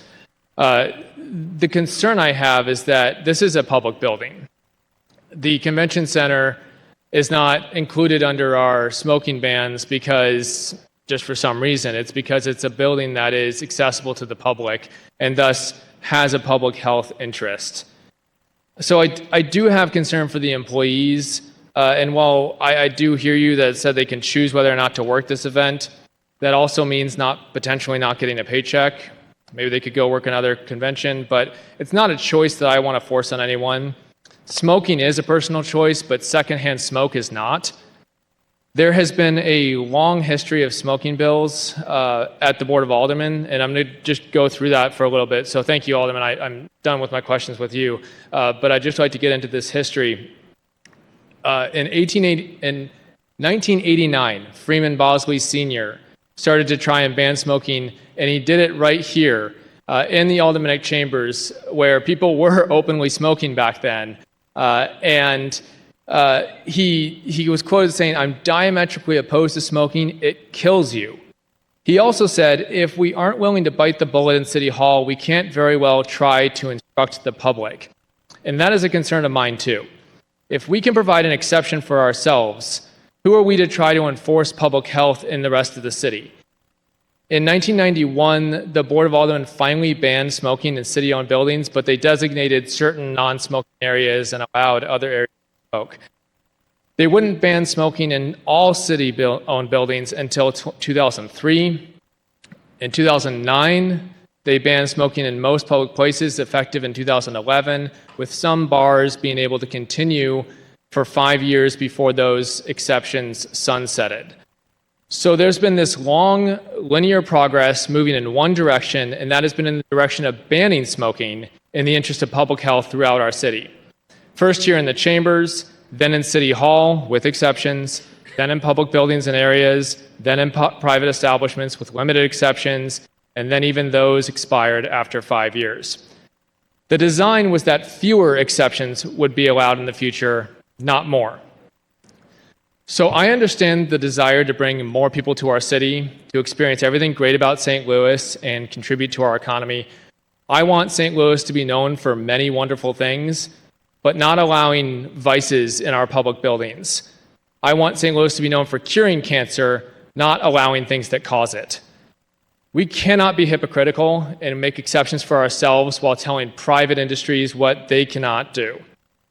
We cannot say we're for workers and then roll back regulations that protect their health. And we shouldn't go backwards, undoing the work of previous alders like Freeman Bosley Sr. and many more who did the hard work of moving our city forward. So I'm not supporting this bill today. I can't believe we're having this debate in 2026 when we know the dangers of secondhand smoke. The health risks of smoking are not up for debate, so why is this? Any further discussion? Alderwoman from the... Thank you, Madam President. I would just like to rise again, since the debate on this bill has been raised, and address some of the concerns that the alderman from the 9th brought up. Obviously, with the convention center being shared between the 14th Ward and the 8th Ward, we have had extensive discussions, and we had an extensive discussion on this bill just last week. A couple of things I do want to clarify that the alderman from the 9th brought up with concerns about where conventions could take place and what this bill opens up for discussion. I think our city has a very clear policy on the authority and body that designates soliciting conventions and outside trade shows. And we know that those conventions are narrowly focused with Explore St. Louis's practices to the convention center itself. I understand there may be some ambiguity in the definition, but I think as the alderman from the 14th mentioned, it is very clear where conventions are designated and where Explore St. Louis has the right to solicit and place conventions. And so I think it will be permanently clear that that is the convention center, unless Explore St. Louis is authorized to solicit trade shows for other locations around our city. And I also just want to mention too, again, I completely understand the concerns about optics as it relates to public health, and public health is part of, I believe, public officials' duty to make sure that we inform folks about proper decisions. At the same time, I think there is a thin line, as it was brought up last week, between making sure we give good instruction to public health and also making sure that we allow discretion and clarity between the types of events we're trying to have.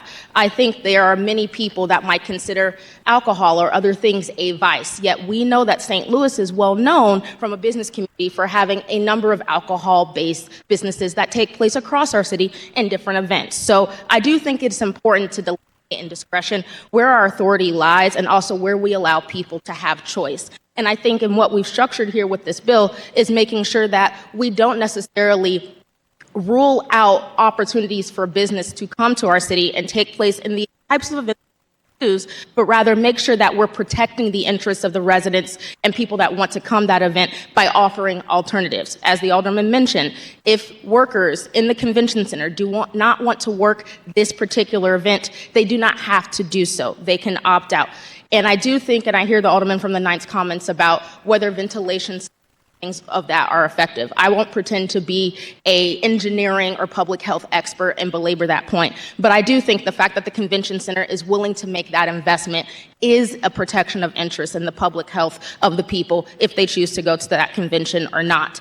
I also want to say, that again, it is very clear with our intention of this event not to open any additional can of worms. We're not saying that the convention center will be a new location where the city of St. Louis is allowing people to smoke permanently. We are talking about potentially soliciting a 3-day event, which does not occur on an annual basis, by the way. We've talked to the folks that potentially would be hosting this event. They only host it every 3 to 5 years. So we're talking about a very short time and a very short window. And again, making sure that we are putting in place those protections so that people that have concerns about this type of activity will be able to have choice. And I think that's the importance here. I don't want to make this any bigger than what it is. And I do think it's important for us to make sure that we educate people about public health interests, but I don't think those considerations apply to what we're trying to do here with this bill. Alderman from the 3rd. Thank you, Madam President. I was not anticipating speaking this afternoon on the matter, as I've already talked about this pretty extensively in both the committee and on the floor. My colleague from the 9th enumerated a couple of my concerns or reiterated some of my concerns that I've shared previously. But he did bring up a really important point, which is that there is no definition of a convention center in this bill. It refers to previous definition. If you look at the 6-page bill of the original, which is now law, there is no definition of a convention center in that either. That's not ambiguous. That is a lack of a definition. So by virtue of what is in the existing board bill, what is in there currently in this 3-page document is a convention facility as defined by this ordinance, which there is no definition, located within the city of St. Louis, may host a time-limited, private and ticketed, specialized convention involving on-site smoking activities upon satisfaction of all requirements set forth in this subsection, solely for the duration of the permitted event and trade show, and shall not constitute a permanent exemption for the requirements of this ordinance. There's no definition of what that convention facility is. And so exactly to his earlier point, there is other facilities either adjacent to or nearby that could host conventions and work with the CVC on conventions, hotels that have ballrooms, casinos that have ballrooms. These are entities that regularly work with the CVC on hosting events and conventions. There is no definition in here that specifically spells out, and he's right, right across the street on 14th and Clark, that's still a publicly owned building. Whether or not you want to get into the semantics of all of that is fine, but right now there isn't any to debate because there's not a definition in the original language of the bill defining what a convention facility is, and there's no definition in this existing bill that defines that either. When we bring forth this legislation, it's important to make sure that we have definitions that define the parameters of what we're trying to do, either within a section dedicated to definitions or in a whereas clause, and this has neither.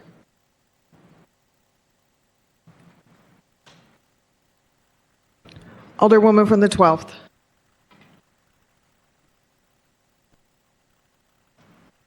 Madam President, members of the board, what the Alderman from the 9th has pointed out is what's called written legislation.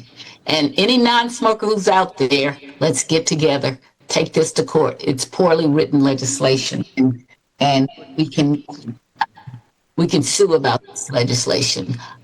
When you're sponsoring a bill like this, this is the time that you put it on the informal and try to correct it, maybe bring it back.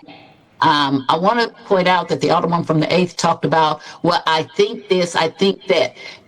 When you're speaking to legislation, as the Alderman from the 3rd spoke to, you need to be able to go to that legislation and say, it says this right here, not what you think. If you think that is poorly written legislation, we have so many times Board of Aldermen done, I think, and that's why we have had the Board of Aldermen kicked out of the city.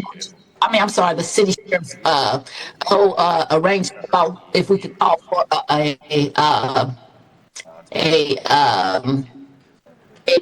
election or not, or if we could be part of the whole discussion, because we don't understand how to write good legislation. Alderman from the 9th is right, the Alderman from the 3rd is right. That is core legislation. And I heard the Alderwoman talk about what I think. I always cringe when people say I think, not point to what it says in the legislation, because that means. Also, as I heard her talk about, well, this is only going to be this short time. And so we are changing our whole entire smoking legislation, which I've been a part of from when 1980 was attorney with the public defenders, when I was calling over when Freeman Bosley was passing and fighting for this legislation, saying, what could I do? To when I got here in 1991 and got to sit by the famous Freeman Bosley, who became my mentor, and we were cohorts about the anti-smoking, to watch this legislation rest, as the Alderman from the 9th has talked about, so that we finally get rid of smoking. Only now we're going to open it up to something that only comes every once in a while, because we're so desperate that we want any kind of event to be at the convention center. We do not want kind of event. Again, every event is not a good thing to have. And as is in politics, all money is not good money. I have never taken cigarette money. I have never taken liquor money if I have had fun, because I did not want that. It's something that I want to be responsible. I would be part of the Mothers Against Drunk Driving, but I'm not a mother. I would be the person that is an anti-smoker and don't let people smoke in my house, in my car. And I thought it was awful when we passed the legislation. We allowed for an exception for offices. That was awful. We should have clean air.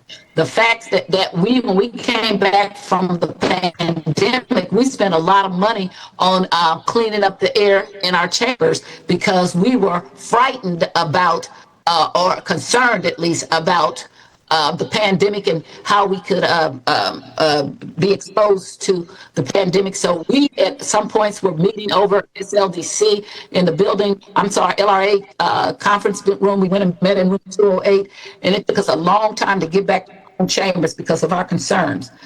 The cigar convention is not enough for us to go back in time, because once you start to pick at things, the next person will come along and say, well, they did it for the cigar convention, which happens every 2 years or whatever, and they did it even though they don't have it, and they didn't try to put booths or anything that probably may work a little bit. But I agree with the Alderman that it may not work as well as it should, but it would at least be another step at saying we're trying to find the cigars. It's really a bad, precedent, and it's a health issue. I heard one from they talk about liquor. Liquor is a healthy drink too much, but in moderation, it doesn't be. And then when you drink liquor, it doesn't affect me. But when you smoke, it can affect. Secondhand smoke can affect me. The only way liquor affects me is that if you get in the car and drive drunk or you hurt somebody else. But secondhand smoke can affect me. And if it's filtered incorrectly, it can affect me. So they're not the same thing. And so we should not be comparing liquor and cigarettes, although we could really cut back on. We have a timeline when you can now buy liquor, and we didn't always have that. We have a law that holds, we have a DRAM law that will hold the people who serve liquor to certain people responsible. Are we going to hold the convention center responsible if somebody gets sick? This is a bad law. I am anti-smoking for a reason, even to the fact that we have marijuana. We should not, my concern with allowing marijuana is not the gummies or the brownies, but the smoking. That's the same thing with cigarettes, same thing with cigars. Health issue that has been the death of a lot of people And for us to then say, that's okay, we can have this exception. One from the 7th talked about that in the 6th and the 7th about people who have certain concerns. I have a concern for people who don't smoke, don't want to change. Right now, they have a right. They have a right to work in the convention center and not be concerned with smoking. For us to come and change that is shameful. We ought to be ashamed of ourselves. We should not even be entertained. And it's not worth anything, especially when the alderman from the 3rd points out that we could have these conventions at places that already have their own exception. It still would be in the city. It does not have to be the convention center. And I would like to request that if we're going to give this money, that we take back the $30 million of the Rams money we gave to the convention center, and then we gave them another $15 million of the ARPA funds interest. That ought to be made to be repaid back, because if we're going to support smoking, they ought not to get another dime from us. This is not good health. This is not a healthy way to progress in our city. We were doing so well for so many years. Literally, 1989, 2006, we have been taking steps the right way, and now we want to carve chunks into it and say, with these exceptions, it will not stop with this. It will continue, and we don't need a bar convention that's not going to bring that much money anyway. And even if it is, our health important, and it costs us more who get cancer or who get all kinds of diseases from smoking. It costs us our health cost, and maybe even the rise in health insurance when we do these kind of things. The other thing that happens is insurance companies give to non-smokers now into places where you work that may be smoking. So we have all the total cost. Are we really making something more important than making money? And it's our health. We cannot take money with us when we go, but we hopefully will live a long, healthy life if we practice good health practices. And allowing cigar smoke is not one of the things. And when you're smoking cigars, not only do you get cancer of the mouth and tongue and everything else. It's just something we don't need to do, and we don't need to defend. As well, we can make a little money here and there. And what if we don't get the conventions? Will we then use it for something else? And again, back to the original point that the alderman from the 9th made, this legislation, it is not defined. The alderman from the 3rd followed up. It is poor legislation. And the good thing is, if you pass this, hopefully we can get together as a group of people who are opposed to smoking and challenge it, because it's poor legislation. Thank you. Any further discussion? Seeing none, Alderman from the 14th, you are recognized to close. Thank you, Madam President, members of the board. I hear all my colleagues' comments. I do want to talk about the bill a little bit, but do want to echo something that the Alderwoman said. The same energy that we keep around not smoking, I've seen, at least from this board, encourage to go to events where there's drinking, or we uplift Anheuser-Busch, who is one of our biggest drinking outlets that provides beer. And we know that beer and alcohol also kill people, right? Whichever vice you want to choose. But I want to be very clear that this, in the language, this is only, again, I think it's important for the facts. I respect everyone when it comes to kind of the making sure that we're not turning back the clock. And I think we made a lot of progression when it comes to health. But the facts of it is, even if you go back to the previous bill that was passed by former Alderwoman Cruzen, you look at a lot of definitions, like elevator is not defined. Do we need to, kind of define what an elevator is? There's a lot of things in that previous legislation that is not defined, but I think we're pretty clear of knowing what a convention facility is without saying the American Dome that was not defined back then. Also, on page 2 of 3, we talk very clearly, this is only for permitted private events and trade shows. So this is not an ongoing thing that would be happening at the convention center. This has been something that has worked out with the convention center to be very clear. This is a 3-day event that is looking to come in 2030. So some of these questions that folks may have, please let's get with Brad Dean and just put all those safety measures in. And I think what's is also important, because I've heard the narrative continue to be put out there, and after stating it on the mic, I heard the alderman from the 9th again say that workers won't be able to work this event. which just isn't true. If you read the bill, the last language in the bill that is bolded, it says workers can work and opt out to be in the permitted areas that is smoking. So there is the ability for workers still to work the event where there is not ongoing smoking. And again, I appreciate all the dialogue. I think this is going to be something good for the convention center. I think this is something that bring over thousands and thousands of people to other cities. This is something in correlation that we're talking with the convention center we thought could be great as we're trying to bring more attraction and bring more people to the city. And with that, I renew my motion on Board Bill 167. Roll call. It's been moved by the Alderman from the 14th, seconded by the Alderwoman from the 11th, that we third read and finally pass Board Bill 167. Madam Clerk, please call the roll. Alderwoman Schweitzer. Alderman Oldenburg. Aye. Alderman Cone. No. Alderman Ryan. Alderman Devoti. Alderwoman Velasquez. No. Alderwoman Sanye. Alderwoman Cox-Antwi. Alderman Browning. No. Alderwoman Clark Hubbard. Alderwoman Keys. Alderwoman Tyus. No. Alderwoman Boyd. No. Alderman Aldrich. President Green. Aye. Alderman Devoti.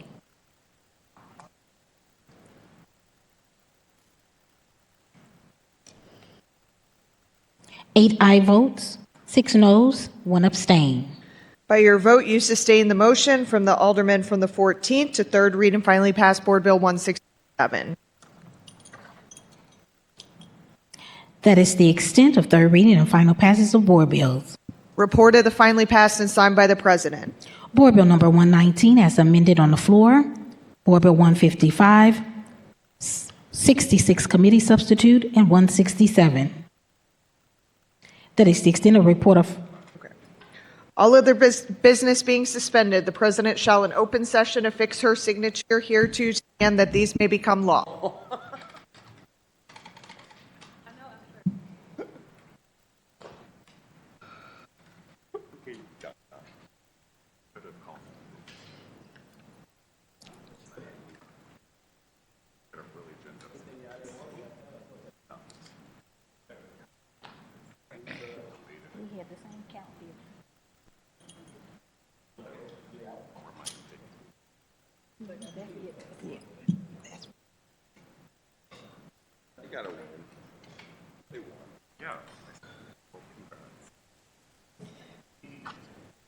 Now it's not even good enough to win by a vote.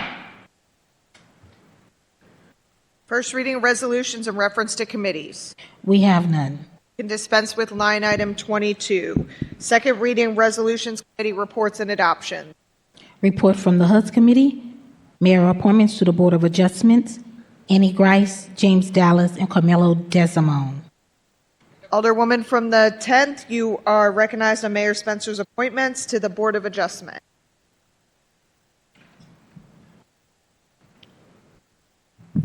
Thank you, Madam President. I move that we approve the mayor's appointments to the Board of Adjustment. It's been moved by the Alderwoman from the 10th, seconded by the Alderman from the 14th, that we approve Mayor Spencer's appointments to the Board of Adjustment. Is there any discussion? Alderwoman from the 12th. As I have for so many times and will continue, I oppose not a particular person. In fact, one of the people, my personal friend, again, we have a law on the books that says that when the mayor can make more than a certain amount of appointees, that they have to be spread out around the community. We have 2 people from South St. Louis and 1 person from the Central Quarter and none from the North St. Louis. This has continued now for the last 20 some odd years. have not had people on the Board of Adjustment that live in North St. Louis. It is totally ridiculous. We had one person, a alternate, that lived between Martin Luther King and Delmar. None that have been over 24, 26 years that have lived north of Page. It is ridiculous. Should not be.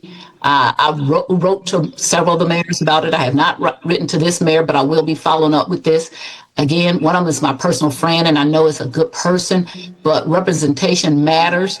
And the fact that you can have a part of a community for over 24, 26 years that cannot have anybody appointed to the Board of Adjustment is just plain wrong. And so I am voting no for that reason. Surely there's somebody that lives north of Page, that lives in the 11th Ward, the 12th Ward, the 13th Ward, that would merit being a member of the Board of Adjustment. How would you like people to make these decisions? And this follows what I say about the nuisances. That's why our nuisances are allowed, because it's been the Board of Adjustment who have allowed this kind of thing to happen in North St. Louis, because it's real easy to make that decision when you don't live any place near the reckless and disregard of certain parts of the community. And so for that reason, I will oppose it and ask for a roll call. Any further discussion? Alderman from the 14th. Thank you, Madam President, members of the board. I just wanted to thank the individuals who came in front of the HUD's committee this past week to kind of hear from them and figure out why they want to serve on the board. I do think sometimes we forget the 14th Ward is north of Page, and I'm glad to have somebody who lives north of Page who actually serve on this board, Ms. Deneen, who was also recently approved through the HUD's committee a few weeks ago. So there is a member that is north of Page that serves on the Board of Adjustment that lives in the 14th Ward. Thank you. Any further discussion? Alderwoman from the 11th. Votes out the board. Okay, there I am. Okay, thank you. So I'm rising in support of Alderwoman Tyus's comments. And there have been many times over the few years that I have been here at the Board of Aldermen, but even more when I served as a committee woman in what was then the 21st Ward for almost 15 years. This has been a constant and chronic complaint. I don't know why this is so hard for there to be people who live in what I call true North St. Louis to be on the Board of Adjustment. And my frustration has come from watching decisions be made about the place where I live and my constituents live that give no consideration to the people who actually live there. And so I will be opposed to this. Thank you. Any further discussion? Any further discussion? Alderwoman from the 12th, is your hand back up again, or is it up from the last time? It is. Back up again. I'm sorry. Okay. Then Alderwoman from the 12th, you're recognized.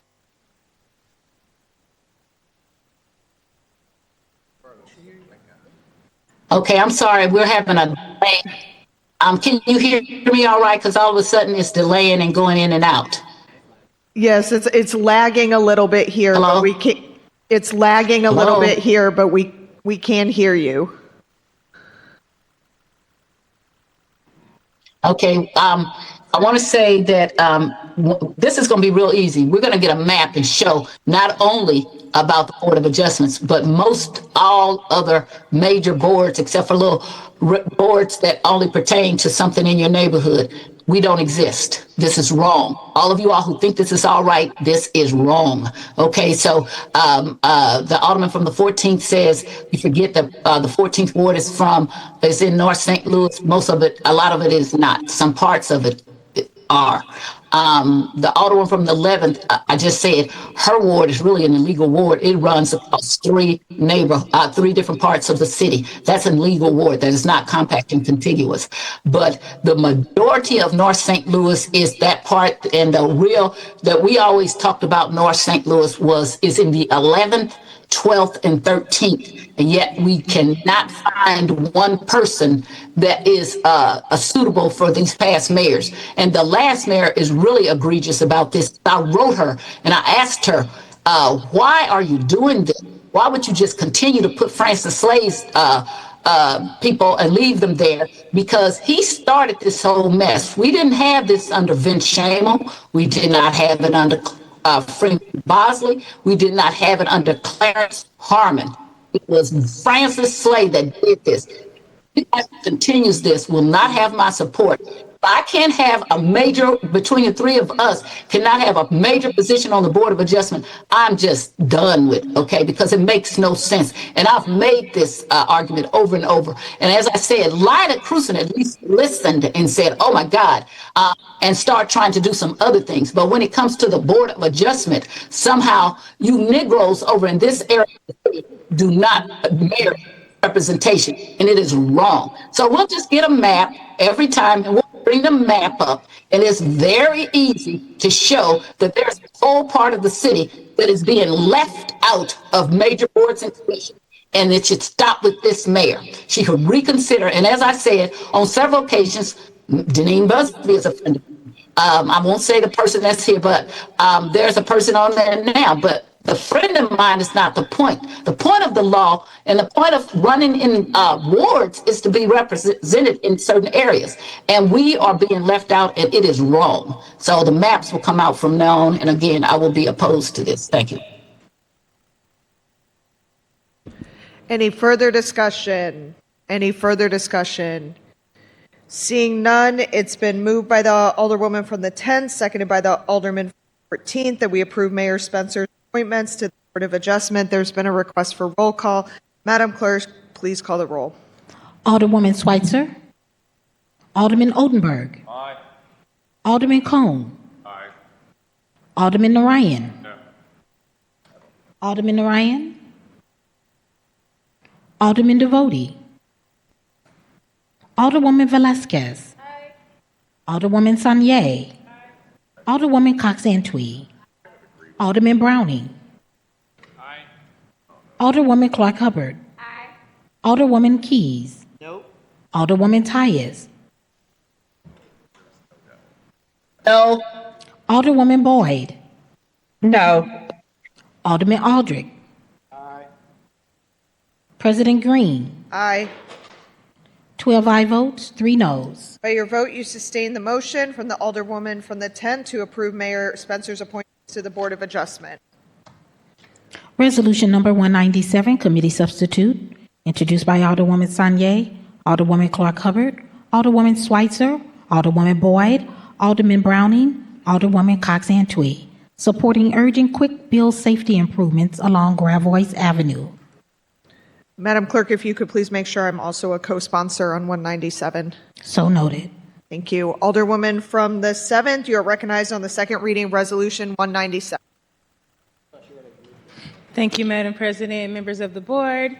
This resolution has been talked about quite a while. I know many members of this body saw me announce a Graveway Corridor town hall that was held by myself and various alders who touched Graveway. This resolution is proposing quick build traffic calming measures, which are very kind of easy to put in place, very inexpensive, and are also good for trial period. See how things work and are in place across our city. And with that, I would like to make a motion to adopt Resolution 197. Second.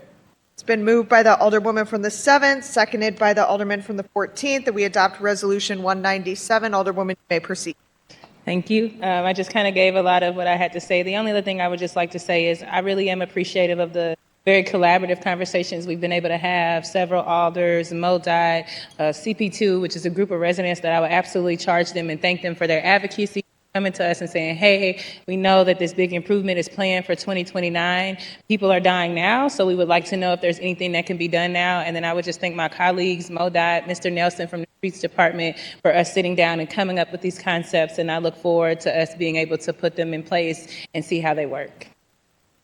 Alderwoman from the 6th. Can you please add me as a co-sponsor, Madam noted. Clerk? Please Thank make you. note of that. Any further discussion? Any further discussion? Seeing none, it's been moved by the Alderwoman from the 7th, seconded by the Alderman from the 14th, that we adopt Resolution 197, committee substitute. All those in favor signify by saying aye. Aye. Opposed? Motion carries. Resolution number 266, introduced by Alderwoman Schweitzer, President Green, Alderman Browning, Alderwoman Clark Hubbard, and Alderwoman Cox Antwi, and Alderwoman Boyd, opposing Missouri Senate Bill 1586 and supporting the continued local administration of solid waste management districts. Alderwoman from the 1st, you are recognized on the second reading of Resolution 266. Thank you, Madam President, members of the board. I move to second read and adopt Resolution 266. It's been moved by the Alderwoman from the 1st, seconded by the Alderwoman from the 8th, that we adopt Resolution 66. Alderwoman, you may proceed. Thank you, Madam President, members of the board. Earlier this week in the Public Infrastructure and Utilities Committee, we had a great conversation about this. What this resolution does, very similar to a recent resolution we passed by this body, is oppose Senate Bill 1586.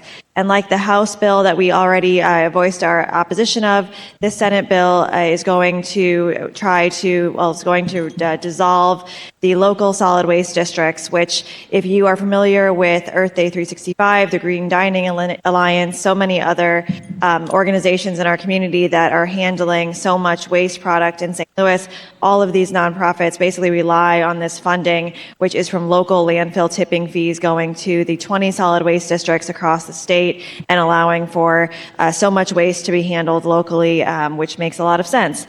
So this would, the Senate bill would dissolve the local waste districts and put much more power in the hands of the state around the landfill tipping fee costs, which I will say, the state does need money to handle landfills across the state and to handle waste. But dissolving the solid waste districts is not the way to do it. So I appreciate your time and the unanimous support from the Public Infrastructure and Utilities Committee.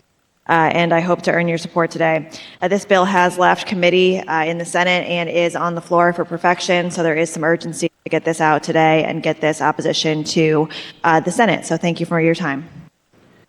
Alderwoman from the 7th. Thank you, Madam President, members of the board. I did get a chance to hear that robust conversation. I completely agree with the Alderwoman first and the intent of this resolution, and would like to request to be added as co-sponsor. Madam Clerk, please make note of that. So noted. Any further discussion? Any further discussion? Alderwoman from the 6th. Thank you. Please add me as a co-sponsor. Madam Clerk, please make note of that. So noted. Any further discussion? Seeing none, it's been moved by the Alderwoman from the 1st, seconded by the Alderwoman from the 8th, that we adopt Resolution 266. All those in favor signify by saying aye. Aye. Opposed? Motion carries. That is the extent of second reading. Resolutions, committee reports, and adoption. Alderwoman from the 7th, you are recognized on the motion to suspend the rules for the purposes of introducing Resolutions 72 and 273. Thank you, Madam President, members of the board. I would like to make a motion to suspend the rules for the purposes of introducing Resolutions 272 and 273. It's been moved by the Alderwoman from the 7th, seconded by the Alderwoman from the 8th, that we suspend the rules to introduce Resolution 272 and 273. This is a non-debatable motion. Madam Clerk, please call the roll. Alderwoman Schweitzer. Aye. Alderman Oldenburg. Aye. Alderman Cone. Aye. Alderman Narayan. Alderman Devoti. Aye. Alderwoman Velasquez. Aye. Alderwoman Sanier. Aye. Alderwoman Cox Antwi. Alderman Browning. Aye. Alderwoman Clark Hubbard. Aye. Alderwoman Keys. Aye. Alderwoman Tyez. Aye. Alderwoman Boyd. Aye. Alderman Aldrich. Aye. President Green. Aye. 15 aye votes. By your vote, you sustain the motion from the Alderwoman from the 7th. Madam Clerk, if you could please place Resolutions 272 and 273 at the end of the courtesy resolutions calendar. So noted. Alderwoman from the 10th, you are recognized on the motion to adopt the courtesy resolution consent calendar. Madam President. Alderwoman from the 1st. Thank you, Madam President, members of the board. I would move to make resolution number 269 in bank. It's been Objection. Okay, there's been an objection to the motion to make it in bank. Sorry, what was the 269? It's honoring Eagle Scout in my community. Okay. Oh, I'm sorry. I withdraw my objection. Thank you. Thank you. Thank you, Alderwoman from the 12th. So with that, there was a motion from the Alderwoman from the 1st and seconded by the Alderwoman from the 7th that we make Resolution 269 in bank. All those in favor signify by saying aye. Aye. Opposed? Motion carries. And Alderwoman from the 1st. Thank you. Similarly to Resolution 269, for the same purpose, I would like to make a motion to make Resolution number 270 in bank. It's been moved by the Alderwoman from the 1st, seconded by the Alderwoman from the 7th, that we make Resolution 270 in bank. Is there any discussion? This is another Eagle Scout, just for those who are following along. All those in favor signify by saying aye. Aye. Opposed? Motion carries. Alderwoman from the 10th. May I please be added as a co-sponsor to Resolution 273? Madam Clerk, if you could please make note of that. So noted. Alderwoman from the 8th. May I also be added as a co-sponsor to Resolution 273? Madam Clerk, please make note of that. So noted. Alderwoman from the 7th. I would also request to be added as a co-sponsor to Resolution 273. Please make note of that. So noted.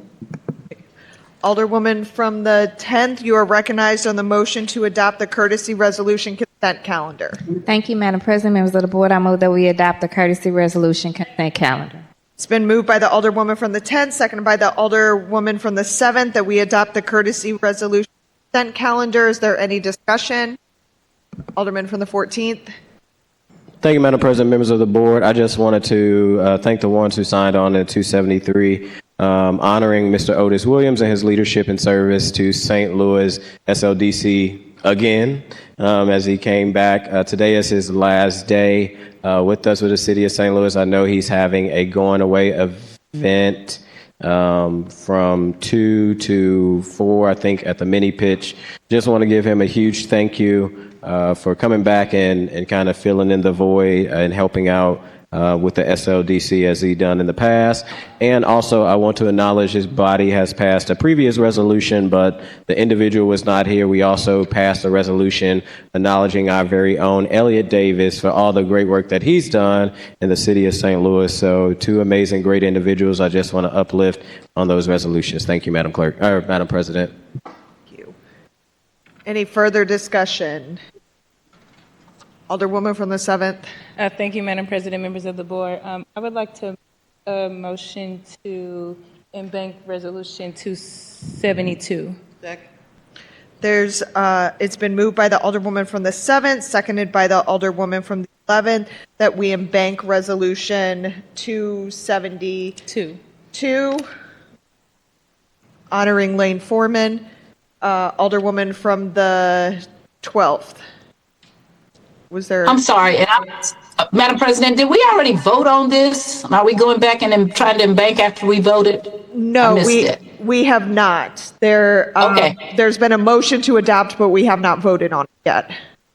Okay, thank you. Second. All right, so it's been moved by the Alderwoman from the 7th, seconded by the Alderwoman from the 11th, that we embank Resolution 272. Is there any discussion on the motion to embank?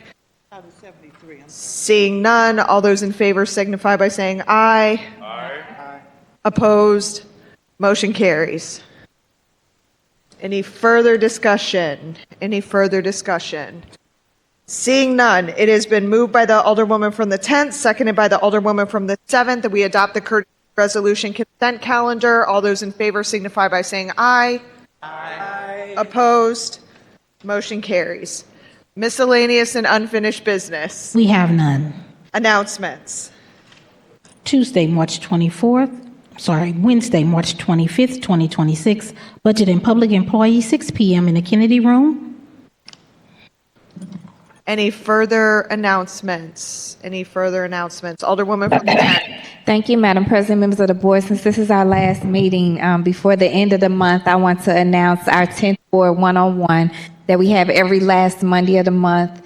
as we moved around the entire ward, all 8 neighborhoods to be accessible. This month will be Monday, March 30th, at the regular time at 6:30 p.m. It'll be at Union Avenue Christian Church that's located at 75 or 733 Union Boulevard.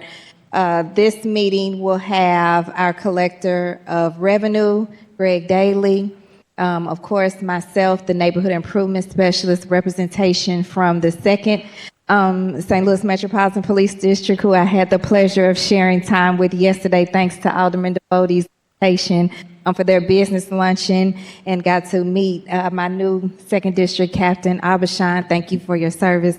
And also our Neighborhood Improvement Specialist.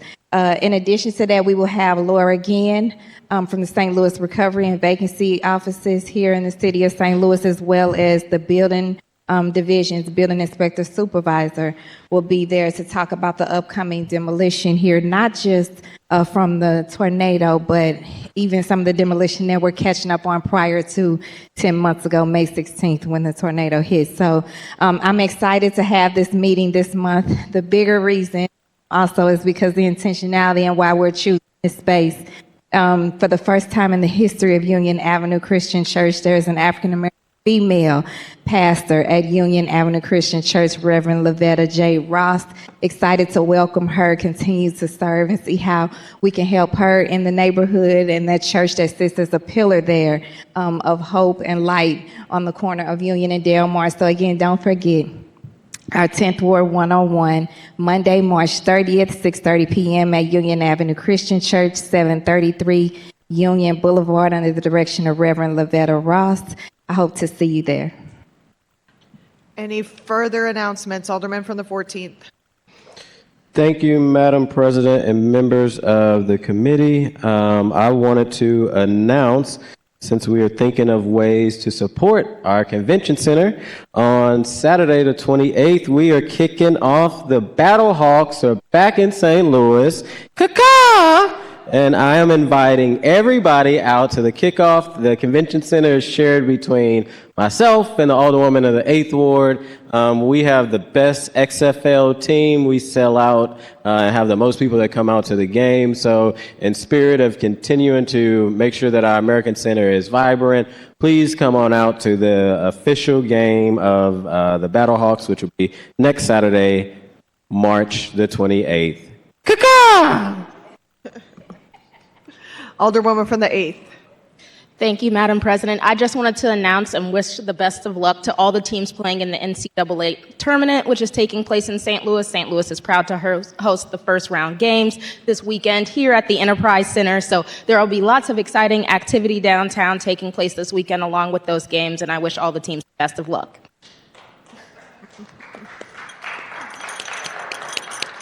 Any further announcements? Any further announcements? So I would like to say go Billikens on that note.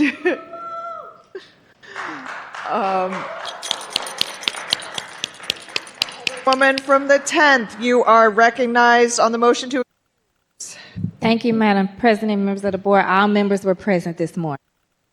Alderwoman from the 10th, you are recognized on the motion to adjourn. Thank you, Madam President, members of the board. I move that we adjourn till Monday, April 20th, 2026, in the Board of Aldermen chambers for sine die. It's been moved by the Alderwoman from the 10th, seconded by the Alderwoman from the 7th, that we adjourn until Monday, April 20th, 2026, in the Board of Aldermen chambers for sine die. All those in favor signify by saying aye. Aye. Opposed? Motion carries. We are adjourned.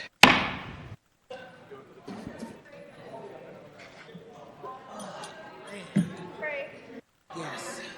Thank you. Not too bad. It was long, wasn't it?